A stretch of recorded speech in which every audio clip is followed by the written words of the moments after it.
All right. So welcome to Wire Rush Racing.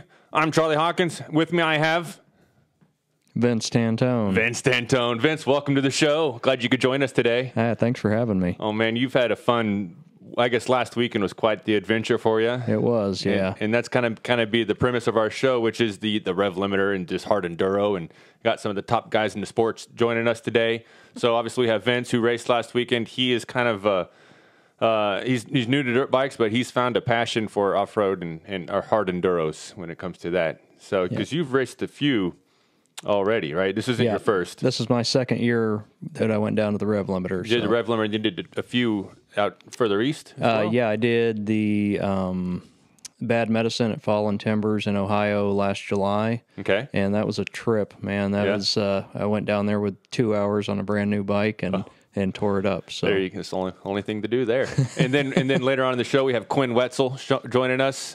He's in Ohio and he is a top level dude when it comes to these things. Trials background and the works, and well, I'm just looking forward to talking to him. And then we also have Rich Larson, who's I followed him through Facebook or Instagram and found him on YouTube originally a couple years ago on Broken Living Rich and a series.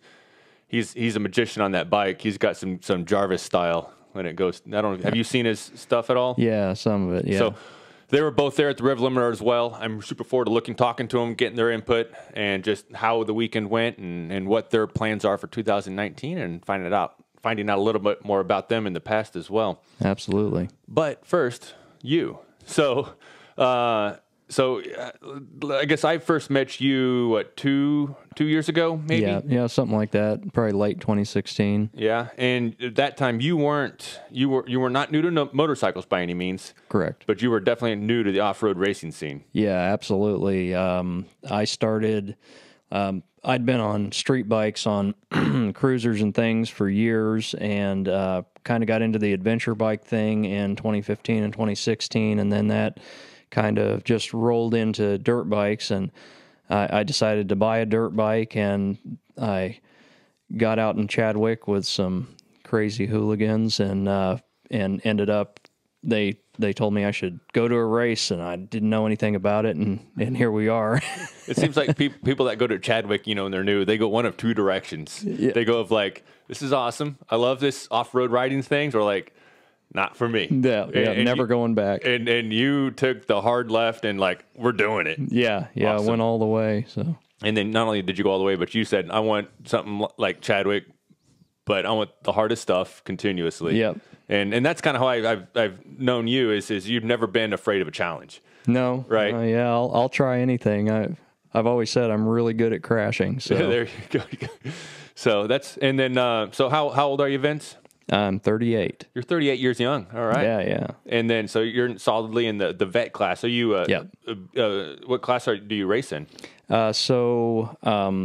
I've been racing for the last 2 seasons. I've raced C vet, and I think I'm going to make the move to B vet this year. B vet, right on. It's a challenge. Yeah. You can't make mistakes. That's one thing I learned is you do, and you get past. Like, yeah. And there's no gapping hardly. Right. So. But it's a fun challenge, and it definitely makes you step up your game. So right. I enjoy it. And so you're also a business owner here in the Springfield, Missouri area. What do you do?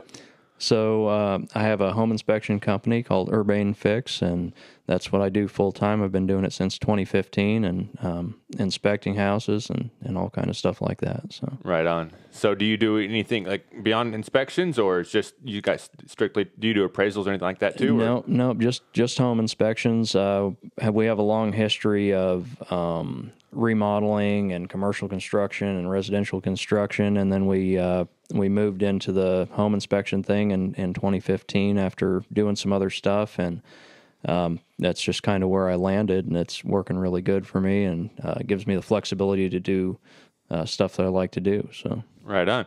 And what's the best way to find Urbane Fix? On the web, www.urbanefix.com. So that's URBANE. Correct. FIX.com. That's correct, yeah. And I'm on Facebook, too. So anyways, so as we go through the show, if you definitely have any questions for Vince or myself, and then coming up for Quinn and Rich, we got the chat board. Shoot away. So we'll answer those as best as we can as they come up. So So I guess, I don't know. Did you see the picture I posted you on Instagram and then on Facebook? So that was definitely not an off-road. Well, it is and it isn't. If it's your Rich or Mike Lafferty, it's a race bike. Right, right. Was that an 1190? No, that was my 950. 950. That's a small little bike. Yeah. So do you do that type of riding as well? Kind of the dual sport adventure biking? Yeah, absolutely. So that picture was actually from a rally, a dual sport rally over in Tennessee by Nashville, and that was, we were doing some kind of a bike game at that point, and they snapped a photo of me. That's why. Is that why there was a string on your handlebar? Yeah. We were trying to ride around a 55-gallon drum and wrap this rope around the drum without moving the bucket and without letting it touch the ground. And it's a lot harder than you would think. Say that again. Oh, so the bucket's in the middle, and you have two bikers. No, just one at a time. So you ride around it, and you've got to wrap this rope around the barrel without letting it touch the ground. Oh, the rope touched the ground. Right, yeah. Oh, wow. So how close could somebody get?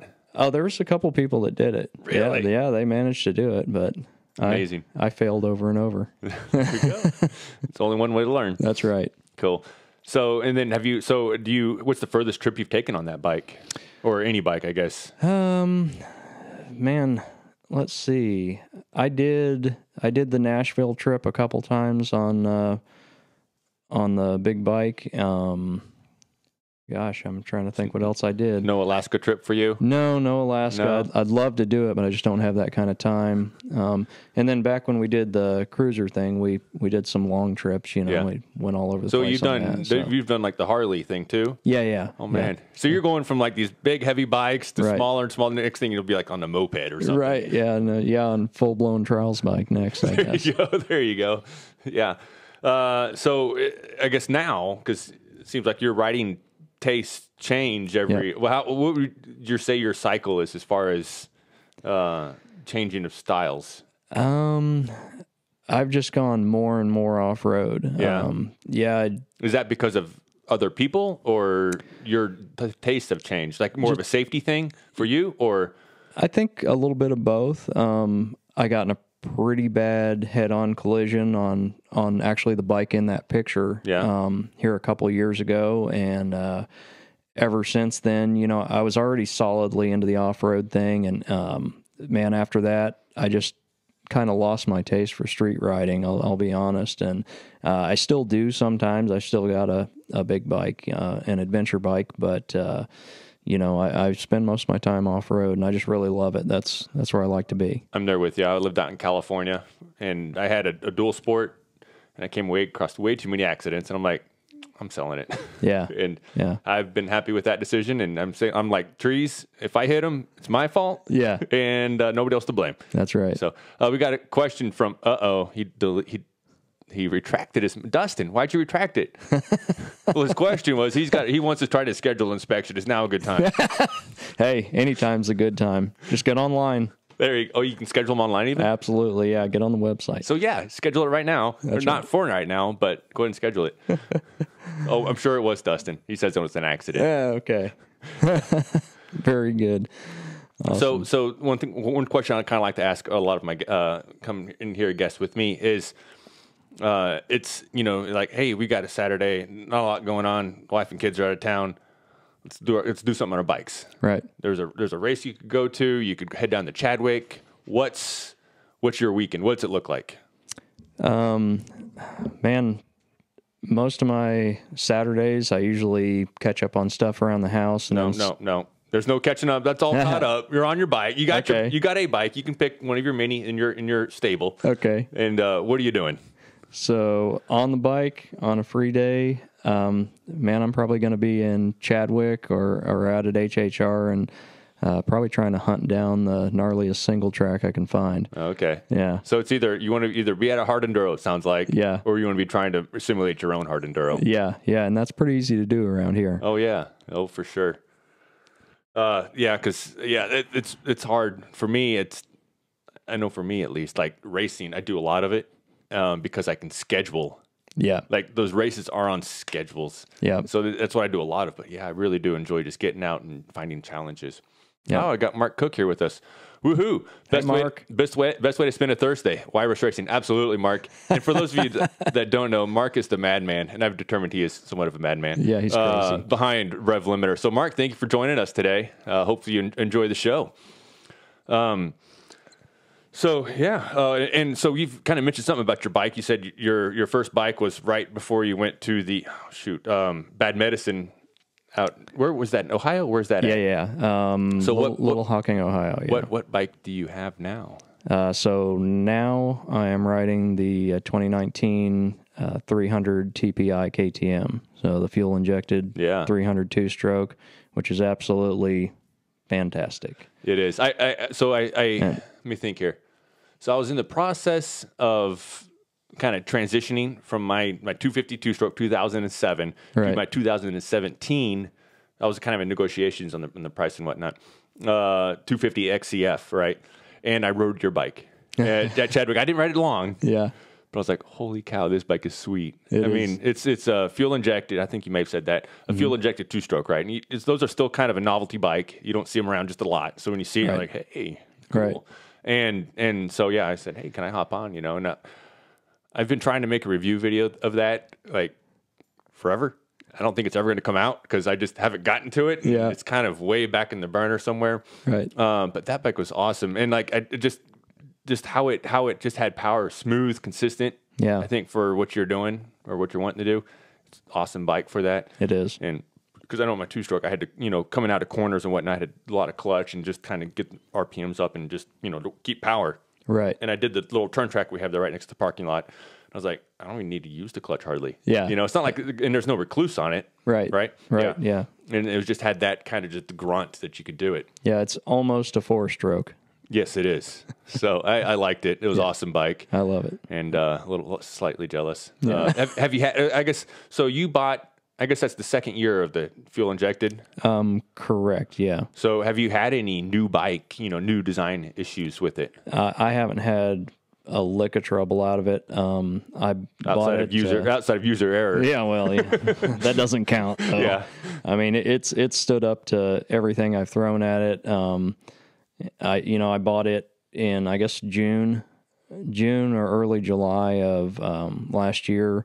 And, like I said, I put 2 hours on it, just kind of breaking it in, and we went straight out to Ohio to that extreme enduro and just overheated the heck out of it right there in the middle of summer down in those really steep ravines over there in eastern Ohio. And I have done, besides maintenance, literally nothing to this bike. I mean, it's still got the original plug in it. Oh, really? I haven't even pulled the plug. It runs great. Huh. Yeah, so. Awesome. So that's quite an endorsement there. Yeah. So you don't even. How many hours do you have on the bike now? After this last race, I'm probably around 45. Oh, so you haven't even changed the piston or anything yet? No, okay. Nothing like that yet. Oh, okay. So we got a Corey. There's a chat board, although he maybe just be listening. So Corey Mathis wants to know something about your shifter. We don't talk about the shifter. I've broken the shifter off twice. Okay. Let's see. This is not the bike's fault, I'm guessing. No, it's the rock's fault. It's Chadwick's fault. Oh, it's the rock's fault. Okay, Yeah. I see how it is.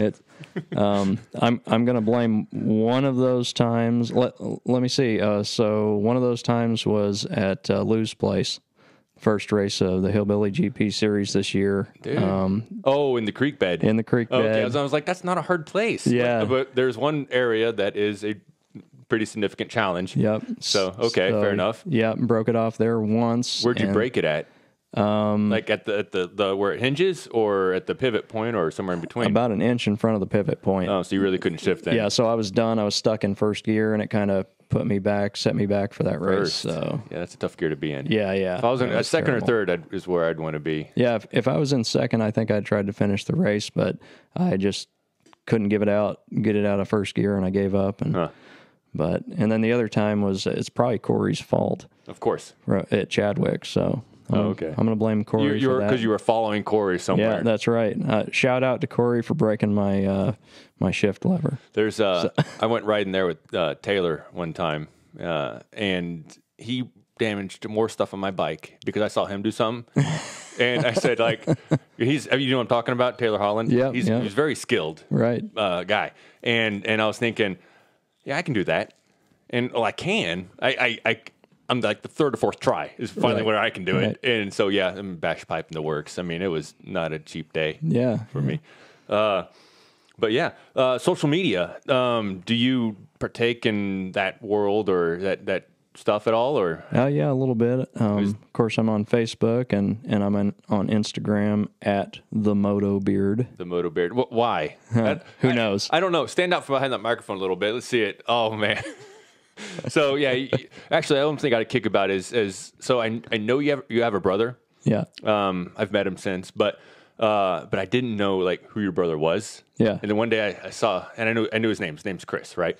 And I'm like, I don't know who Chris is. But then I'm walking along one day and I see this guy, kind of looks like Vince, and he's not Vince, and has this not quite the beard, but pretty dang close. And I'm like, you're Chris, aren't you? And he's like, yeah. It's family tradition. Yes, it is. Dad or you said family tradition? Yeah. Oh. Yeah. Oh, yeah. Dad's had a beard for most of our lives growing up. Really? So, yeah. So how old, do you have kids? Yeah. How old? So 7, 8, and 11. 7, 8, and 11. Yeah. Okay. So has anybody seen you clean shaven? Oh. Yeah. A few years ago, I was clean shaven for a short period. I did a stint of working in the oil field, and you had to be clean shaven to work down there. So because of respirators, or okay, yep. So yeah, I actually do have a chin. That like some people say, there's not actually a chin under the beard. It's just another throttle hand. It's where his wife grabs him. There you go. So if you're not okay, so now let's go back to this hypothetical again, right? Okay. So you're not doing chores around the house. Yeah. You're not out. No bikes. What's something you enjoy doing? What's a hobby of yours that's not motorcycle related? Directly, I guess. What's something you could do? You enjoy doing? I don't understand your question. Oh, it's just. It's work. Yeah, it's either work or on the bike. I mean, that's pretty much. Well, I guess you got it. so many different bike hobbies within itself. It's like, okay, well, I'm not going to do off-road racing or go to Chadwick. Let's get on the dual sport, or let's do something. Yeah. And now my youngest Connor is 7, and he's getting on the bike. And did I see him at a race? Yeah, he started racing this year. Way to go, Connor! Yeah. So that, if we got any spare time and I'm not on my bike, he wants to be on his. And that's tough. Yeah. Well, it went for Oscar. He's my boy. He's 6. He's his name's Oscar, and for him, he's very involved in sports. He loves sports. He loves competition. He did a hare scramble or a peewee race. He didn't win, and he's like, no. Not interested in racing. This is like 2 years ago, right? and I'm like, I'm really okay with that because we are so busy anyways. Right. With your sports during the week, and just everything else. Yep. don't have time to do it all. So I'm cool with it. But now he's like, hey, you give me a KTM, I'll race. I'm like, yeah, I'm good with you not racing right now. I'll be honest with you. Like, there's a lot going on. Yeah. So Dustin, he says you enjoy long walks on the beach. Maybe. Are you a beach guy? I'm not. I feel like you're more of a mountain guy. I enjoy long walks in the mountains. There you go. In fact, today I had to text events. He posted a on Facebook. He said, "Can't wait to get back soon." And it tagged him as being in Colorado. Yeah. And I'm like, Vince, you're on the show today. Don't do this to me now. It's like 3:00 in the afternoon, right? So I text Vince in a panic. I'm like, are you in Colorado, ? And he said, no. I'm like, then why does your Facebook thing say you're in Colorado? And I guess it knew I wish I was there. Yeah, it was his feeling, his emotions of where he wanted to be. Yeah, that's right. So yeah, I feel like you're more of a mountain man, and you got the looks, and that's where you are a lot of times when you're not when you post, like, I'm like, wow, awesome trips and just stuff like that. Yeah, we love Colorado. Yeah, it's a nice place. Well, so the Rev Limiter. Let's talk a little about your race first, and before we call our first guest here, Quinn. Okay. So you went in. You were in BVET. Yeah. Tell me a little about your race. So I guess I'll start with just a little bit of history. Last year I went down, and it was just kind of a fluke thing. We had a snowstorm here. Our race canceled. That's right. And Mark actually got on the Hillbilly page on Facebook and said, hey, if any of you racers that got canceled on want to come down to Texas this weekend, you can race the Rev Limiter, and we'll let you come down. And Because at that time, we still had the pre-registration. You needed to be pre-registered. And they said spots were full. And yeah. So he said, but so Mark, thank you for making exceptions for us hillbillies, letting us come down there. So I just kind of a last minute thing. Me and a friend of mine, Montana, we loaded stuff in the truck just completely haphazardly and headed down to Texas. And so I raced down there in C Open last year and had a lot of fun at it. That was really my first time at a true extreme enduro, and it really enjoyed it, and went down there on absolutely the wrong bike. I was on a 525 EXE, and just trouble after trouble. The battery gave up on me. Starter gave up. I mean, it was a bad day, but I finished. Was the start easier last year? Yes, the start was much easier last year. I don't know if anybody saw the videos of the Rev Limiter, but that start is the gnarliest start I've seen. Well, yeah, no, it had this. Was there mud or any kind of moisture down in that pit right before it? There was mud everywhere because it started raining right before the race. So there's this pit right into square. Was it square beams you had to kind of go over? Yeah, like railroad ties. Then so you go up and over that with those. Then there's like broken concrete or something like that up on top. Yeah, and then on the backside, and then into like this tire pit with like diagonal beams in it or diagonal poles and whatnot. Yeah. It was crazy. Oh my gosh. Yeah. So that was wild to see that. Lots of bikes getting looped out right there, fenders breaking off. And because everybody's just full of adrenaline and just and whoa. So that was something else. Quite an adventure right off the get-go. Yeah. So I learned that after racing there last year, I learned that when you're from this area, you're used to the rocks and the roots and the hill climbs, and I thought, well, maybe I need to be in B this year. So I jumped in B vet this year and really had a pretty good race for most of the race. I was feeling really good, and I was really starting to hit my pace, and then I lost a master link on my chain, and so it kind of put me out of the race. By the time I was able to get out and replace it, they were sweeping the track. And I got a kick out of this. So because of you wanted to be prepared for this race, you put 3 new things on your bike. Yeah. Probably tires too, I don't know. Yeah, tires too. But there were, 2 sprockets and a brand new chain. Yep. And you go and lose your master link. Yep. So there's probably guys that are going to give me grief for running a clip-on master link, but so I'll probably always use the crimp-on after this. I don't know. Oh, really? Yeah.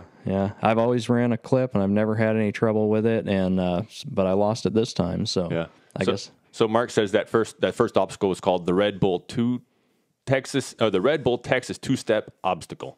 I like it. So it makes sense. Yeah, there was definitely a lot of 2-stepping going on there, Mark. Yes, there was. And then. So yeah, you mentioned that you went from C last year to B. I was thinking like if I'm just going to do one hard enduro, right, and not try to chase a series or try to get points, that is something where I want to anti-sandbag. Is kind of my thought was. It's like if I'm a B rider, sign up as A, because the fewer people you can have in front of you, like the better off your chances are of not getting stuck. I mean, that's one of.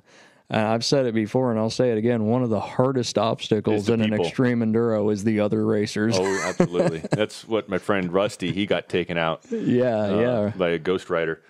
Yeah, shout out to Rusty too. He got me that other master link and got me going. Yeah. So yeah, we ran into each other there. So there's there's a lot of that's part of it. I think too is because of the challenge and the difficulty. It really does take a village kind of mentality. It does. Nobody's there to just kind of just poop on anybody else. Right. Yeah. Everybody's there willing to lend it. There's a lot of people, just helping other people get up these hill climbs, and it's not like other racing, in that way. So it really is a team effort on some of these obstacles. Well, you want to give Quinn a call and get his input on this? Let's do it. Let's do it. All right. Let's make sure. So I figured out how to not make this so loud for everybody else, and I just got to remember to unmute it.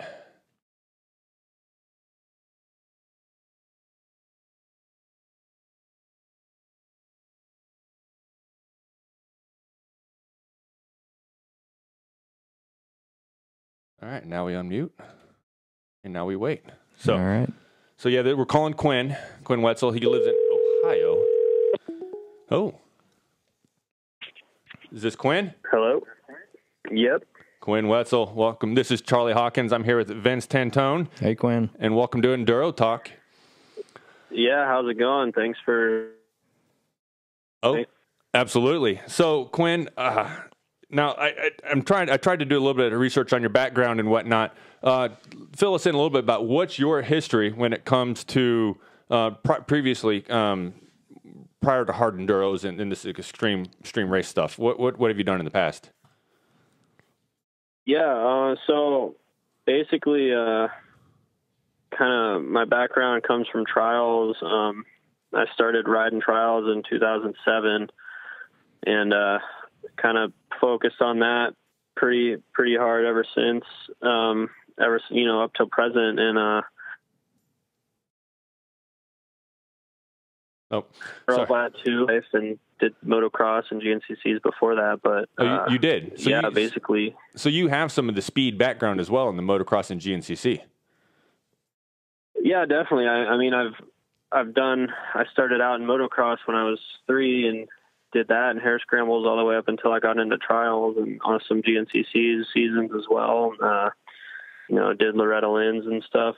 So yeah, I mean, I have a pretty well-rounded background in motorcycles. Oh, excellent. Okay. Cause I didn't know about the I guess, because I knew you were a trials guy. So you said since 2007 you were doing trials riding. What did you compete in, and what levels, and what were some of your accomplishments in the trial stuff? Yeah, so I started out locally in 2007, and then started riding the national circuit in 2009. Going all around the country, riding, and started riding for Ryan Young Products, Team Sherco, and ended up in 2012 winning the high school division.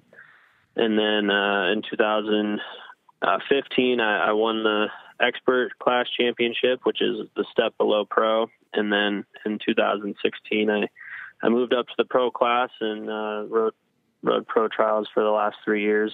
Really? Nice. And that's on the national. You got to excuse my ignorance when it comes to trials. So, I mean, is that equivalent like the GNCC series level, or what is, I guess, what? Yeah, it's an AMA national title. So you've had the number 1 plate then, and all that. Yeah, for my division, I've never the top pro division.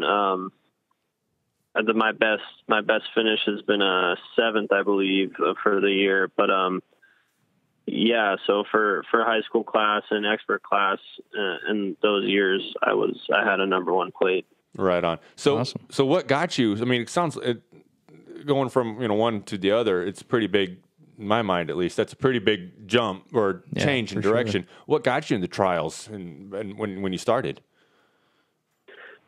Man, there was a trials bike down at our local KTM shop right down the street from my house, and I always was interested in it, and I always thought it was cool. And I always thought how cool it was to be able to move the bikes around like that, and thought it looked easy, so I wanted to give it a go, and soon found out it was probably the hardest motorcycle discipline you could ever participate in.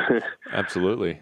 So I can see that. So you didn't, okay, because my mind, you would have had like a parent or a friend or something like that, but no, really, it was your own initiative that really got you into it. That's pretty awesome. Yeah, definitely, yeah. So I know to ride with or anything. I just kind of started doing it on my own. Awesome. So I try in my driveway, in my garage, and where nobody can see, hopefully, to balance my bike, right? And I can get, maybe if I count real fast, I can get to 3. Right. Just out of curiosity, I mean, do you just kind of get tired of counting, or how long can you just balance on a bike for? On a trials bike, probably. I mean, for how long we've been, I've been doing it and stuff, and the pros, like, we could probably balance all day if we had to. It's kind of second nature. So on a trials bike. Go ahead. Yeah, on a trials bike, it's a little harder on an enduro bike, but the skills transfer over. So if you have good balance, you can balance on an enduro bike for quite a while too. All right on. You find that enduro bike's more top heavy? Is that why it's harder? Yeah, definitely. It's a lot more heavier. It doesn't turn as sharp. It's not made specifically for balance like a trials bike is. Right. Okay. So are you still competing in the trials competitions? Well, this will be the first year since '09 that I won't be competing in the full national series. So I've decided to focus fully on off-road enduros and extreme enduro racing and enduro cross and stuff like that. But I still have a trials bike, and I'll still ride local events and keep my skills sharp. So it's always good to stay on the trials bike. Neat. Now, for trials competitions, it seems like there's just one main body that does it, or like in the United States, or at least for off-road racing, there's like the GNCC in the East, and you got Works and others out West. So do you travel all over the U.S. to do the trials competitions?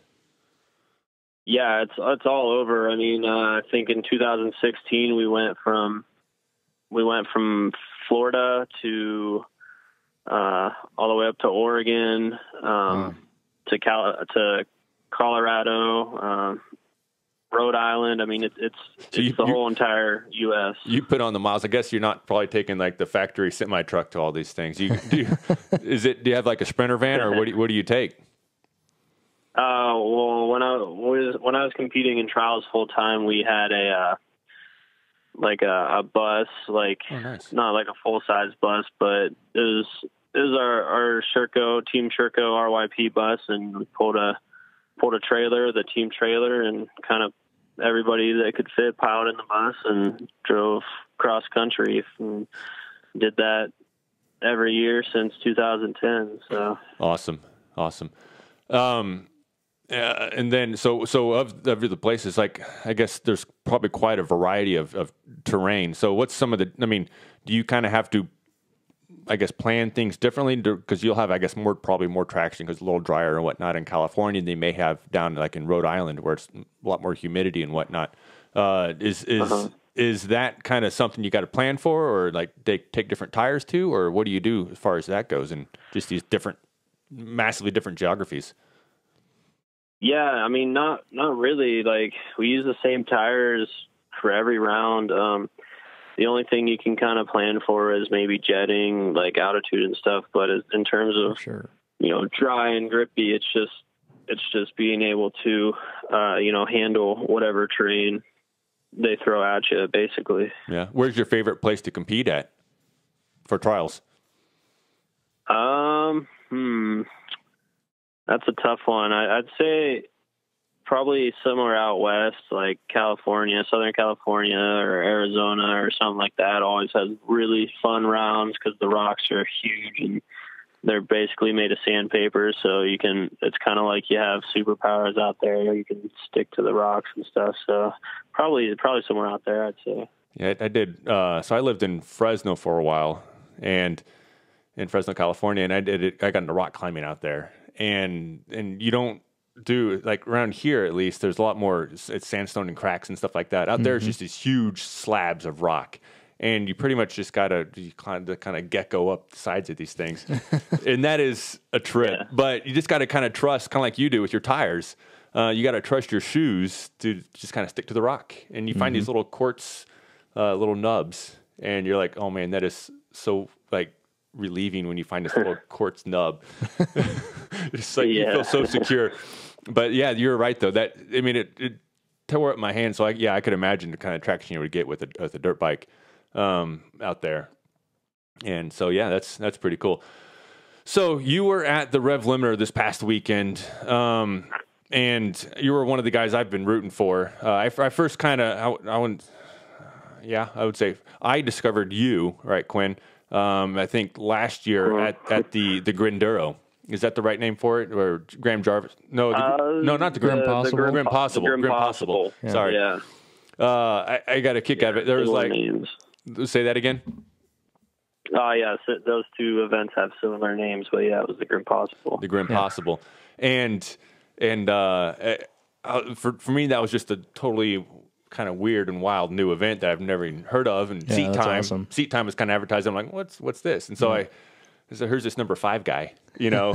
I'm like, that guy's got some skills. And then turns out it was you, and you weren't, no offense, but you weren't quite the Graham level. But at least I thought last year you weren't, but you were still far and away like the obvious winner of the competition. And it was just awesome watching you ride. And then I get a kick out of this year. I was like, some stuff, in my opinion, I thought you actually did a little more Jarvis style than the Jarvis man himself. You know, I mean, it was pretty cool watching those events and just, you know, finding out some of the top talent. How did you enjoy those events, and how, because that's obviously a very unique thing. What's your thoughts on that? Yeah, it's basically like a trials event on a full-size dirt bike is the easiest way to explain it. And it's probably one of my favorite events of the year because it's one of the only events to really showcase how much, trials, how much your trial skills play into, you know, the enduro riding. And it's pretty much, like I said, it's just all trials. So, I really enjoy that. And I like to show what I can do on an enduro bike, in a setting like that. And, you know, obviously Graham is a past world trials rider. So him and I have a very similar style. So it's really cool getting to kind of ride with him and just, you know, do the trials moves on the big bike pretty much is why I love it so much. Yeah. And then, cause you did that, and then you raced Enduro cross last year, right? Yeah, I raced, this would be my 3rd year racing Enduro cross. Okay. So what about, I mean, obviously, I guess there's not so much the trials skills important there, but it's more or less like, it seems like it's more and more motocrossy. But yeah, how does that transfer to you as far as like that skill level, and how are you adapting to it, or is there anything you're doing differently to be a little better at that? Yeah, I mean, it's more and more turning into having motocross skills, to be honest. But the trial skill obviously is still a huge aspect. I mean, look at Cody Webb. But you know, I tend to like the more difficult tracks and the tracks that are harder for non-trials riders to get around, because, you know, that's where I shine. So, yeah, it's a whole different game, to be honest. It's a really aggressive, you know, motocross, supercross, arena cross type of setting. Yeah. What did you think about the addition of the Joker lane this year, and some of the stuff they put in there? I liked that. You did? Yeah, I liked the Joker lane because it was usually really hard, and again, like that's where I would, that's where, you know, I shine is the technical stuff. So I was able to get some pretty good finishes because of the Joker lane this year. So you're like raising your hand like, hey, I think we should put the Joker in like every lap. Like it should just be part of the course.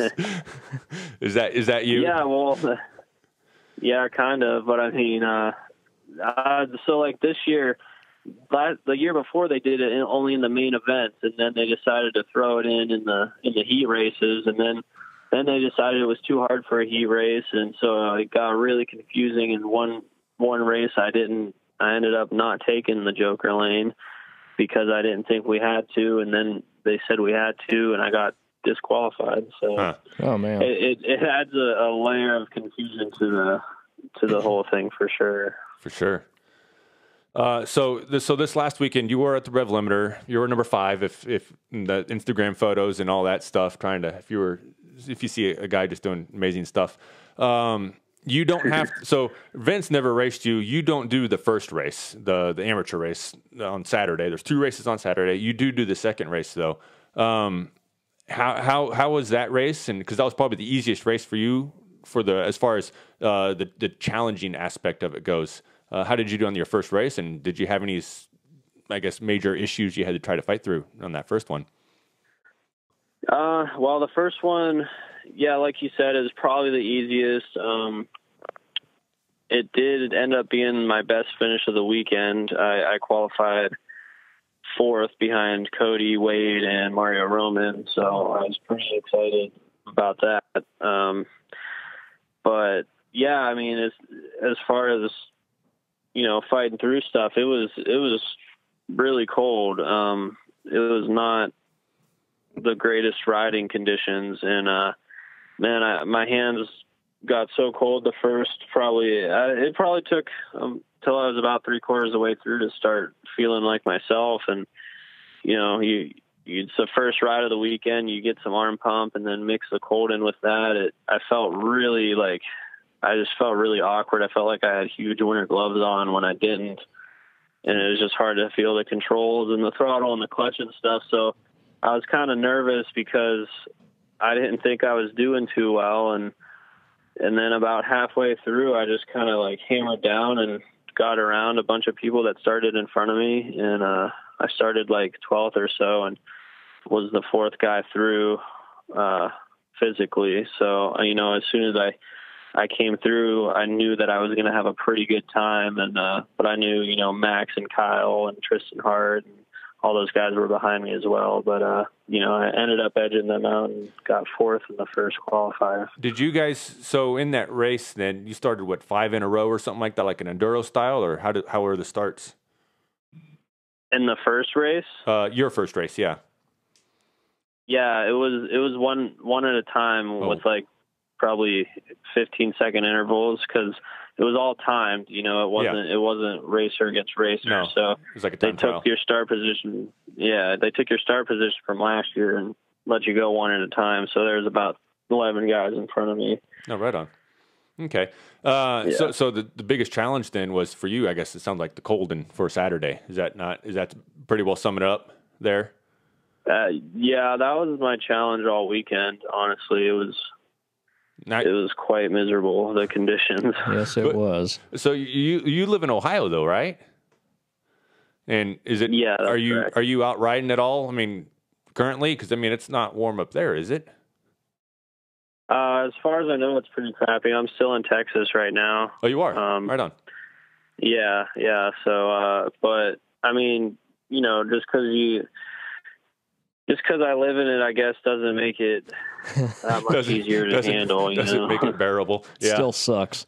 You need to come race with us hillbillies a little more often. We've had a few challenging weekends here this winter. That's right.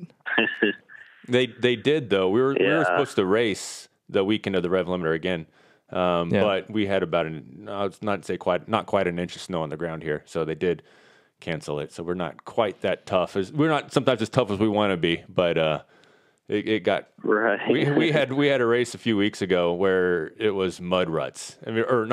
Frozen mud ruts. And, yes. It was cold and it was misting the whole time, and it was a challenge. Oh man. Yeah. So similar to what you guys had on Saturday, we had a few weeks ago as well. So that was Saturday, and then so there was the Torn. Were you able to see, Vince? I don't know for you. Were you able to see this Torn race at all, or no? Well, for me, I was a little bit confused about what it was or what was going on with it, and I didn't look into it very much before I showed up there, so I didn't know exactly what it was and what was going on with it, so I didn't really pay much attention. Could you even hear any of the activity going on? I couldn't tell you. No. How about you, Quinn? Were you aware of that? And go ahead. I was aware of it, and it was really odd. There was people on Saturday. It looked like they had set up some course. There was little banners, like a turn track all through the fields and stuff where people were parked. And there was people just ripping around all Saturday from 8 in the morning until dark, just all over the place like crazy. So I don't really know what was going on, if they were practicing or they probably made it a little but it was chaotic. It was weird. So yeah, I noticed that, and obviously on Sunday I wasn't really paying attention to anything else but the race. But I don't really know what went on Sunday. But interesting. Yeah. So we're moving on to Sunday then. So there's 3 races on Sunday: the Rev 1, Rev 2, and Rev 3. And so I was down here in my basement, just keyboard warrior, just hitting refresh on live laps. Tell me about, I guess, a little bit about your first Rev race. How did that go? And because that was what, a 2-hour race or something like that? Yeah, it was 2 hours, which typically in the past means 2 laps. It was probably the toughest course of the day, I'd say, because it had rained that night, and we went out, started at 8:30, so obviously it was freezing and it was damp, and so it made the track really, really challenging in that place. And the wet is it's just real greasy and slippery and nasty, and the rocks are like sheets of ice pretty much. So that was pretty difficult, but luckily I was able to start in the first row with Cody, Wade, Mario, and Max Gersten. So that helped. I was in the front, and obviously those guys weren't holding me up any. So I kind of had a good clear track. So yeah, I mean, the first lap was good. Me and Max battled it out the whole time, went back and forth, and I dropped in the woods in 4th place on the second lap, and just kind of told myself to keep it together. I was in a good spot, and then the second lap was chaos. I mean, every banner, everything was ripped down. I mean, it was a free for all out there. I mean, it's hard to do because you know where the track is, and you know where you're supposed to go, but yet there's lines and there's people stuck everywhere they're still on their first lap, just lappers everywhere. And it's kind of like, well, everybody else ripped through this ribbon and went this way. And then it's people, other people think that that's what they can do, but really it's not. It's still cheating. And so I made my best effort to stay on the track, how I knew I stayed on the first lap. And a couple riders ended up in front of me, like out of nowhere. And I don't know how it happened or where it happened, but right. the only riders that made legit passes on me were Kyle Redmond and Tristan Hart. So, here I'm thinking I should have been in 6th place, but I ended up in 8th place on the first moto. So I was, had some strong feelings about that. It's that trials background for you, because the ribbon is very, very important when from what I've seen. You do not cross the ribbon. It's like getting a 5 if you cross the ribbon or something like that. Am I right, or is that just a 1? Yeah, that's very true. You're not supposed to break the ribbon or go over it, or it's a maximum penalty. So yeah, I'm always trying to stay in the ribbon.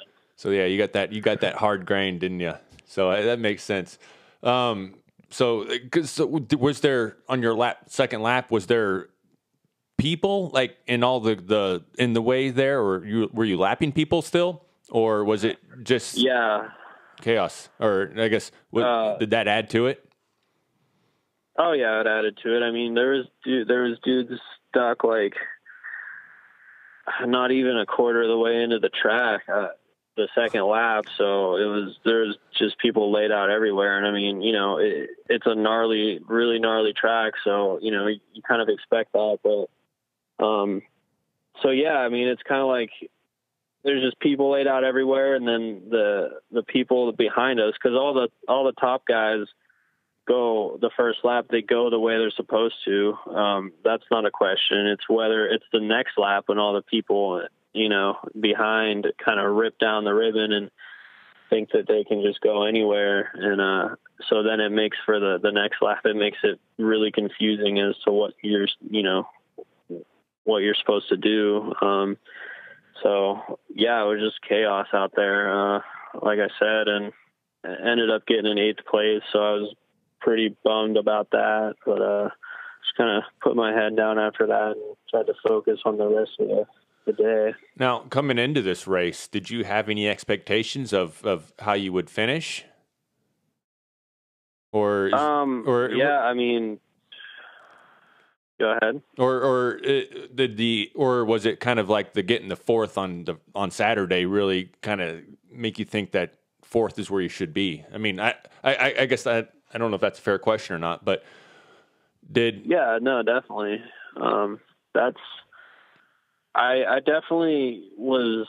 I knew that I could beat, the guys that I beat in the qualifier. I knew like fourth was a really good spot for me. I mean, the top three guys are in a whole nother realm, so it's hard to try to compete with them. But I knew that fourth was a really good spot for me, and I knew I could be there. It was just a matter of, there's other guys, Max and Kyle and Tristan are incredible riders as well. So it's, I knew I could beat them, but it was also at the same time, it's really hard to beat them. Yeah. Oh, absolutely. So yeah, that makes a lot of sense. And so you were pretty happy, but I can see that how it'd be frustrated. You think you're in one spot, you come through, it says eighth, and it's just that probably just this very, and then you got to get ready, and you kind of just got kind of kicked in the gut, Yeah, I think everybody's been there at least once. Oh, absolutely, especially when scoring's down, and kind of like when it gets chaotic like that, you just don't know where you're at. Yeah.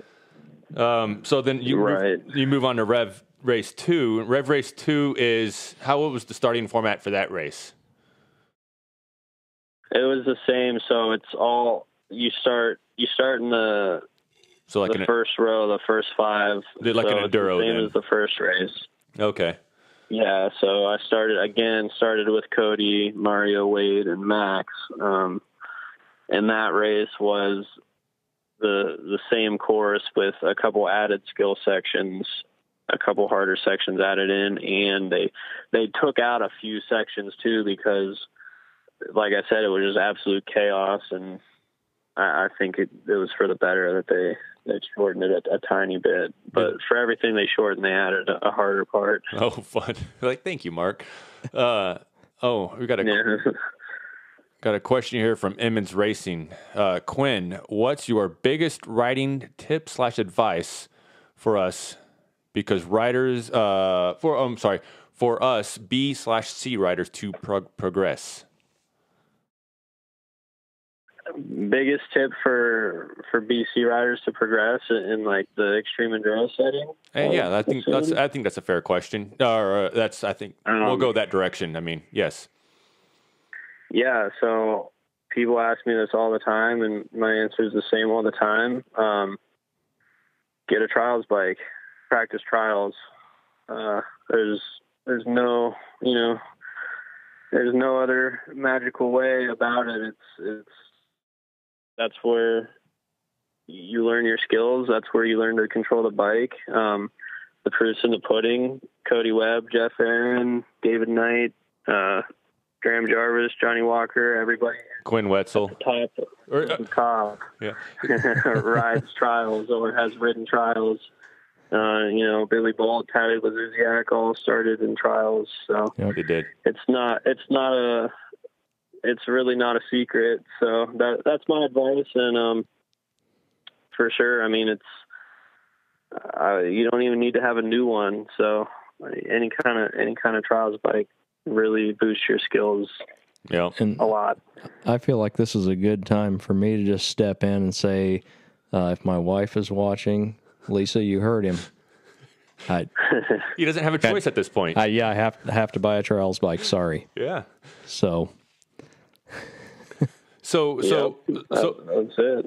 So yeah, that's frustrating answer to give. I understand that. There's no magic bullet, right? Yeah. Like you can't just like, boom, you're no good. It's like people ask me that same thing for hair scramble racing. I'm like, practice your turning, practice your corners, right? Hair scramble is all about corners. It's not straight. It's how fast can you carry speed through corners. So. How fast can you bang into trees? Yeah. So I mean, it's like, it's not the answer you want to hear, but that's the answer it is. Sorry. Of course, unless you want to get into trials, which I have an itching to try it. It's that purchase of getting the bike and just one more thing that I don't have time for at the moment. Yep. So for Rev Race 2, did they put ribbons? Did they kind of fix some of the ribbon issues that they had, or was it still kind of direction, Wild West out there? Yeah, I mean, I think they did what they could, but the track was so destroyed that there was just not enough time to fix it. There's ribbon down everywhere. And yeah, they fixed a few of the real bad spots, but like some spots, the ribbon was ripped down all weekend. And like I said, I just don't think there was enough manpower to keep the track intact. Yeah. So 9 miles of trail could be kind of hard to keep up. You would literally have to have a person on each piece of tape all the time. Oh, wow. Yeah, I mean, that's no joke, really. The way that property is and the way that the track has to be set up, there's just no such thing as too much ribbon. Yeah. So and then Rev Race 3, which is it's a 20. They only had 20 people actually finish a lap. I want to say, is that right for Rev Race 2? There's only 20 people that finished a lap, and so there was supposed to be 25 qualified, but yeah. Yeah. Well, yeah. Well, so about regarding the second race, Rev 2, I was under the impression that it was one lap because, well, me and Max and I, again, we were battling the whole day, and we battled right up to the finish line, and I ended up crossing the finish line in front of him, and I was like, oh, what a relief, and kind of gave him a fist bump, and the scorer came up. He's like, what are you guys doing? You got another lap to go. Oh, seriously? And I was like, you got to be kidding me. Like, we came through it like an hour, or not an hour, like 48 minutes, and the time was like an hour. The cutoff was like an hour, so I really don't know what was going on, but they sent us on another lap, and we did a whole nother lap, like a gruel. Like this is the last race before the final. So this track is just really gnarly. So yeah, we did a whole nother lap and come back 25 minutes before the final to find out the lap didn't count for anything. So, I mean, it benefited me because I got passed on the second lap by a few more people. But at the same time, it's like, man, I expelled an insane amount of energy that I was saving for the final. And I just got back and was like, I just want to go to bed, you know? And they're like, all right, 20 minutes, be on the line for the final. So it was very frustrating to find that out. But, you know, again, just kind of try to put it behind me, shove some food into my mouth, and get back out there for the final. Yeah. And so the final, though, there's 20 guys on the line. It was everybody started at one time. Tell me a little bit about that race. And because I guess at that point, lap traffic or other people weren't so much an issue. It's just kind of the conditions really at that point. How was that? How was the spectators for that final race as well? Because I think that was a little closer to all the spectators. Yeah, no, it was good. I mean, the final track is pretty cool, you know, right around the pits, and it's kind of like the TKO, but a lot tighter. So, I mean, yeah, there was great spectating for that. When you say it was a lot tighter, what do you mean by that? It's like one line almost. All the hard stuff is literally like one line. Not even exaggerating. It's just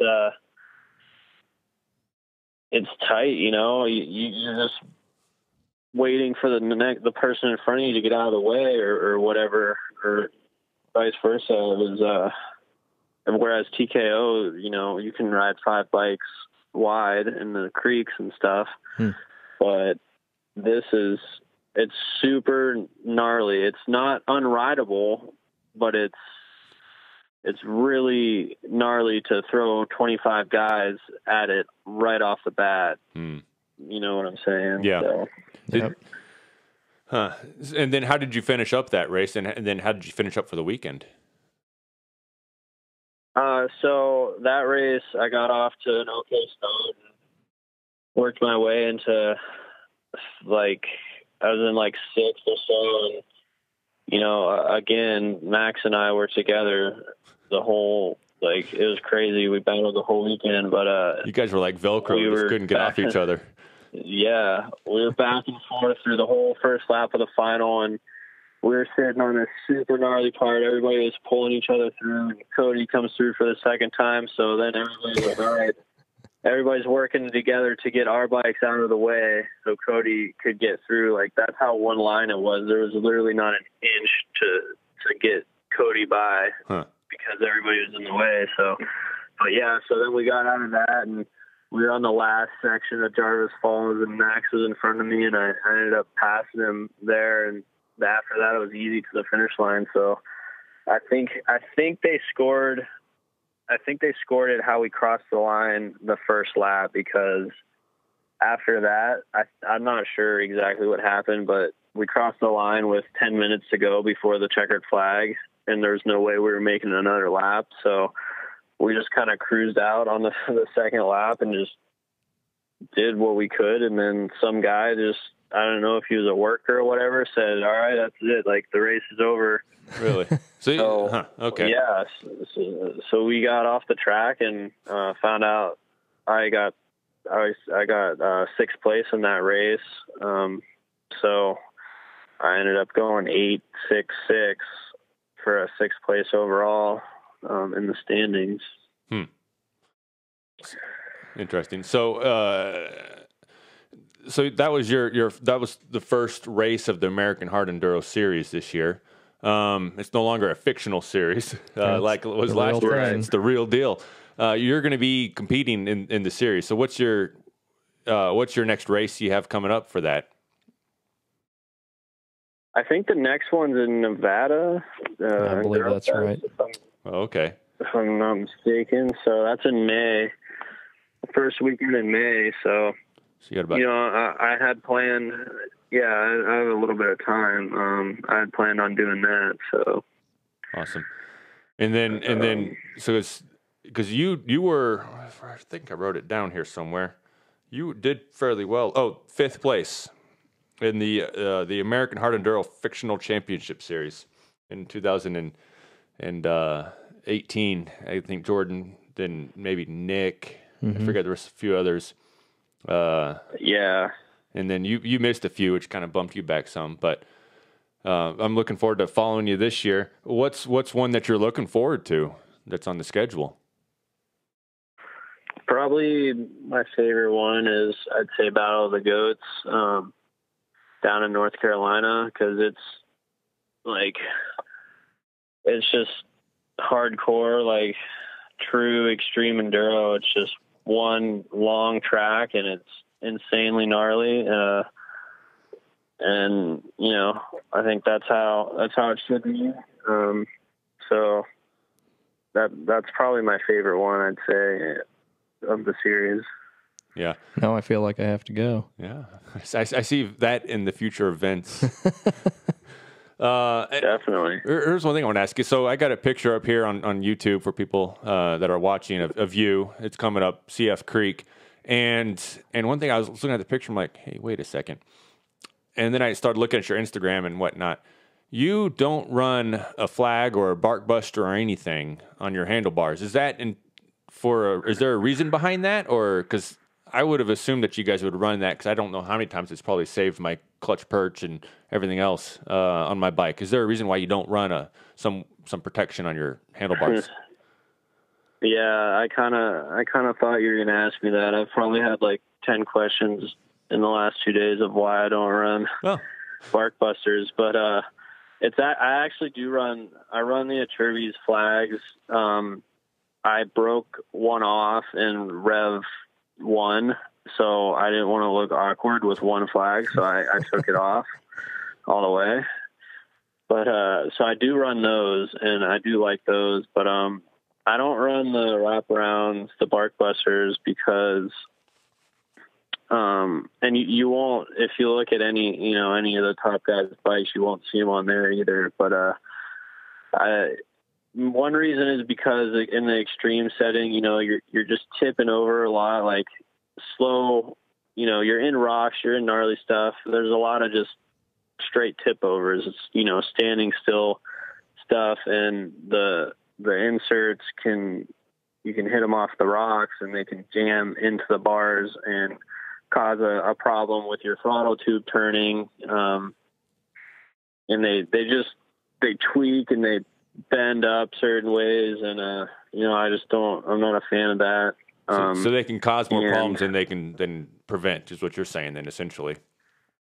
Yeah, pretty much. I mean, unless you're racing like, hardcore and enduro, like straight up tight trees and stuff, I don't think they're really needed. I run the arc levers, that the unbreakable ones, they bend back, and they're, they bend and they work really well. So I run those, and luckily, knock on wood, I've never had an issue with that.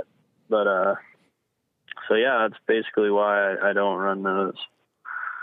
So what other type of protection do you have on your bike? We run bulletproof designs, radiator guards. We run the bulletproof designs, swing arm guard, along with TM designs, chain guide. So that's pretty cool. If you look on the swing arms of most extreme enduro bikes, there's this thing that goes in between the chain guide and the swing arm to keep it from bending and stuff, because those tabs are pretty thin. The chain guide can bend really easy. So we run those. And I run a SXS skid plate, which covers from the front by the exhaust all the way down, back covers the linkage with I call it beaver tail. So that allows me to slide over stuff and protects the linkage. Huh. So yeah, that's kind of about it. I don't run a pipe guard or anything. So you do run, I guess, the normal, because I was thinking, like, if he doesn't run hand guards, what does he not run? I don't know. But no, you run the gamut as far as the normal. What I would imagine, and I think probably one thing you left off maybe was like the shark fin for like the rear brake rotor. Do you run something there? Oh yeah, well that's bulletproof designs also. Okay. I mean they make all kinds of great guards, but yeah, shark fin, and then I also run a similar front disc guard that it's kind of like a shark fin, but it's more like a quarter circle looking thing. Yeah. And it protects the front disc. Okay. So you're not completely crazy then. No. Yeah. Awesome. Well, one more thing. So, I was speaking of, more I hear about these other hard enduros, I'm having a hard time calling the 100-miler like a hard enduro style race. It's a hard hair scramble race. It's a longer race for sure, but the first two aren't just extreme. The third one, have you ever heard of the 100-miler down here near Springfield, Missouri? Yeah, you're talking about the Ozark 100. Yeah, that's it. Yeah, that is what I know it as. Yeah, I've heard of it. I almost went this year, but I'm just not into the easy stuff. Like, as crazy as it sounds, I'm just not. Like, I don't care for it. I get all the GNCC guys show up and destroy me. Like, I'm not a GNCC rider. I don't pretend to be. I excel in the hard stuff and the hard stuff only. And that's like I see. I feel like if that race is kind of going to either kind of stay where it is and it's not going to be a hard enduro. Mm-hmm. It's going to be kind of like, a very challenging 3-moto hair scramble that gets progressively harder. Yeah. Or they're going to start getting more challenging. I don't know. It's going to go one way or another, and I don't know where it's going to end up, but it's going to be kind of interesting to see where the future of that event is. Well, I think the terrain is there. The terrain's definitely there. It's just the work you got to put into it, and then it's a lot which is a lot, and they're running a series on top of that single race, whereas like the Rev Limiter is a race. Right. That's all Mark does. So, or other stuff, but he's not trying to put on a series on top of that. Right. So that's kind of interesting where that event goes in the future. But then Quinn, before you go, do you have any sponsors that you want to give a shout out to that help you get out to these races and whatnot? Yeah, definitely. So, first off, definitely have to thank my mom and dad for all the support and helping me get to the races. My local shop, Beaver Creek Cycle, Husqvarna, up in Ohio, always hooking it up. So, and then V-Rubber tires, Moose Racing, Ryan Young Products, Hammer Nutrition, Recluse, Stillwell Performance, Suspension, XC Gear, Electron, Bulletproof Designs, all the great guards and everything, Garnet, and Dynamic Designs. So yeah, just thanks to all those guys that are doing what they can to help me get to these races. Absolutely. And what bike were you on this past weekend? I was on a Husky T300, 2018 with a carburetor. Okay, that's because you said Electron, it made me think. So okay. Yeah. Huh. Awesome. Yeah. And definitely. And then it's for if you want to follow Quinn on his racing adventures and just watch him splatter some nasty stuff out there. Instagram is Quinn _ I think I'm saying your name wrong. How do you say your last name, Quinn? Wentzel. Wentzel. I know a guy named Stu Wetzel, and I keep leaving off the end, so my apologies. So it's Quinn Wentzel. Oh, no problem. QUINN _ WENTZEL. And so you can follow him on Instagram, and then on Facebook, it's Quinn Wetzel Racing is a good place to go to follow you. Am I correct on that? Yep, that's correct. So, Quinn, thank you. Good luck this year. I hope to catch up with you in the future and find out more about what's going on with you and how you're doing. And we'll be in touch, okay?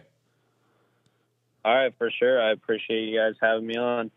All right, thank you. Thanks a lot. Bye-bye. Yep. Yeah, I couldn't. His schedule is busy this year. It's awesome. Yeah, that's awesome. Trying to do. Could you imagine trials? I mean, you're traveling everywhere. Yeah, and then try to do everything else he's been doing. That is it's a good skill though, man. Oh, absolutely. And that's one thing I kind of ran out of time. We'll need to catch up with Richard real soon, but I just wanted to find out more about. There's always a balance between speed and skill. Right, when it comes to these hard enduros. There's definitely some aspects to speed. Like you look at some of the stuff that they did over in Europe with like the Mega 111. Yeah, they're hauling, right? Or even the Erzberg, the Prologue.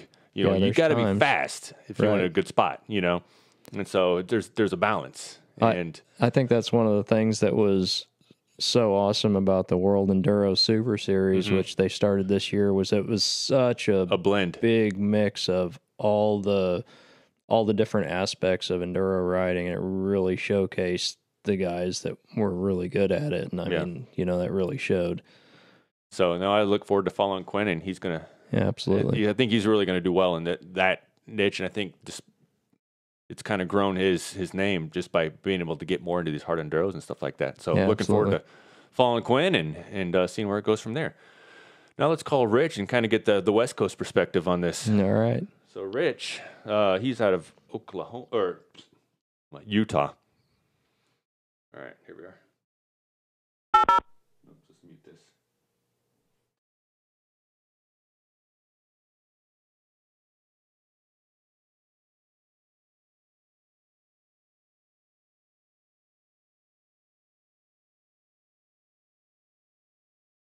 All right, so Rich, I don't know where he's calling from today. It seems like half the time I call somebody because these guys are so busy.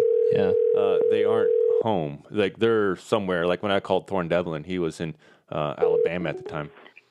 Is this Rich? Yes, sir. Rich Larson. This is Charlie Hawkins, and I'm here with Vince Tantone. You're on Enduro Talk. Welcome. Right on, right on. Good to hear you from you guys. I'm psyched to be on. Sorry for being a little late there. It's been a packed just talking about the Rev Limiter and just hard enduros in general, and now we get to catch up with you.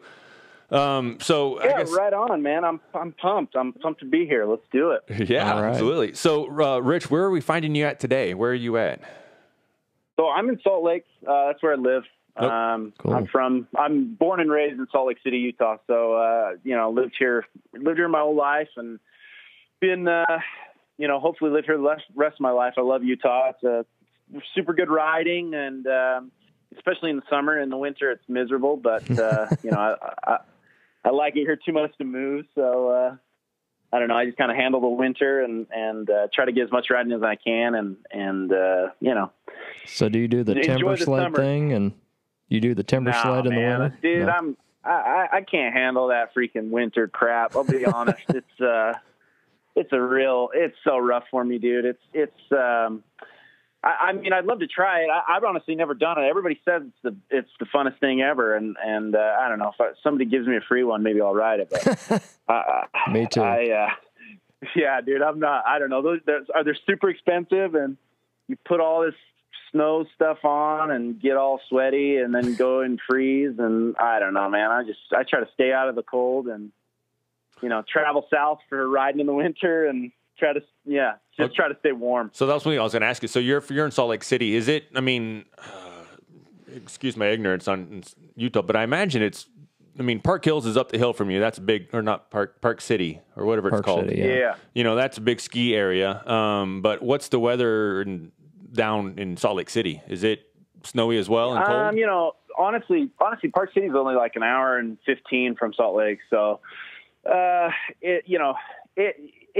in winter, it's cold here. I mean, we get pretty gnarly winters. This winter has actually been really rough. The past few have been really good for training. I've been able to ride a lot, but this one has been like snowing, it seems like every week. And so I've had to just travel south to ride or try to ride in the snow, which is a whole thing. It's 30 degrees. I think right now it's probably like 40. It's starting to warm up a little bit, but it's pretty consistently 20, 30 degrees throughout the entire winter. Yeah. So, I guess, how I found you and kind of where I started following you is like a year and a half, maybe 2 years ago. You did which I really enjoyed, the Broken Living Rich series. Right on, dude. That's awesome that you watched that. Yeah, man, that was a cool project, and it's such it was an undertaking for sure. I wanted to do it. I had this idea of starting this video series thing, and I had a friend of mine, Justin, get on board with me, and obviously all the ideas and the writing, is for what the episodes are going to be are obviously all me. And then he was filming and editing everything. And it was a very big undertaking for him, just for filming and editing, obviously. And, it was such a big process on all of that stuff. And you realize how much these freaking YouTubers put into it. It's like, yeah. Man, they're like filming all day, and then they edit at night, and they go to sleep at 2 a.m, and then they wake up and do it all again. So that's a whole thing. And especially what we were doing, Justin made great edits. The quality was so high. So it was an undertaking for us, to put out one video every 2 weeks. And, I'd love to do something like that again in the future, but that's awesome that you watched it. I'm psyched you're a fan, man. Yeah. And to say that, so I do, obviously I'm doing this Enduro talk, but I have my race videos, and I do some other just all motorcycle related stuff. And yeah, editing is a ton of work. And that's one thing, like, I thought about this Enduro talk thing. I'm like, yeah, I can do that, because then I don't have to edit anything. Absolutely. And I was like, that is what I need to be doing more of, because what I do is race videos of my races with the GoPro and all that. I edit it down and try to keep it, where the action is, and then I do commentary. And I enjoy the commentary part. I enjoy the racing part. I enjoy watching my video as I do the commentary. I just do not like that time in between the racing and the commentary, which is called the editing part. And so, yeah, it makes a lot of sense, because it takes so much time, and you feel like you get so little gain out of it. And it's kind of like yeah, man. And I did a lot of stuff afterwards, like kind of on my own, with kind of teaming up with Edge Power Sports and doing some other videos where I was able to test bikes and do cool stuff. And hold on, Rich, if you can hear us. You have so much. Are you there? Yeah, I think I'm here. So sorry, you were saying about you were doing the videos with the bikes and testing and whatnot. Yeah. So you're doing videos with bikes and testing and all of that, and with you have all this footage, and just downloading all of that onto the computer and going through it and getting the good stuff is so time consuming. That's the worst possible part. And then once you get all that, it's a little bit better. But it's an undertaking, man. Videos are rough. And then I want to say, so you did some with Colton Haker. You probably shot one of my favorite Instagram videos I've seen in the last couple months, where I think you had the video credit on that.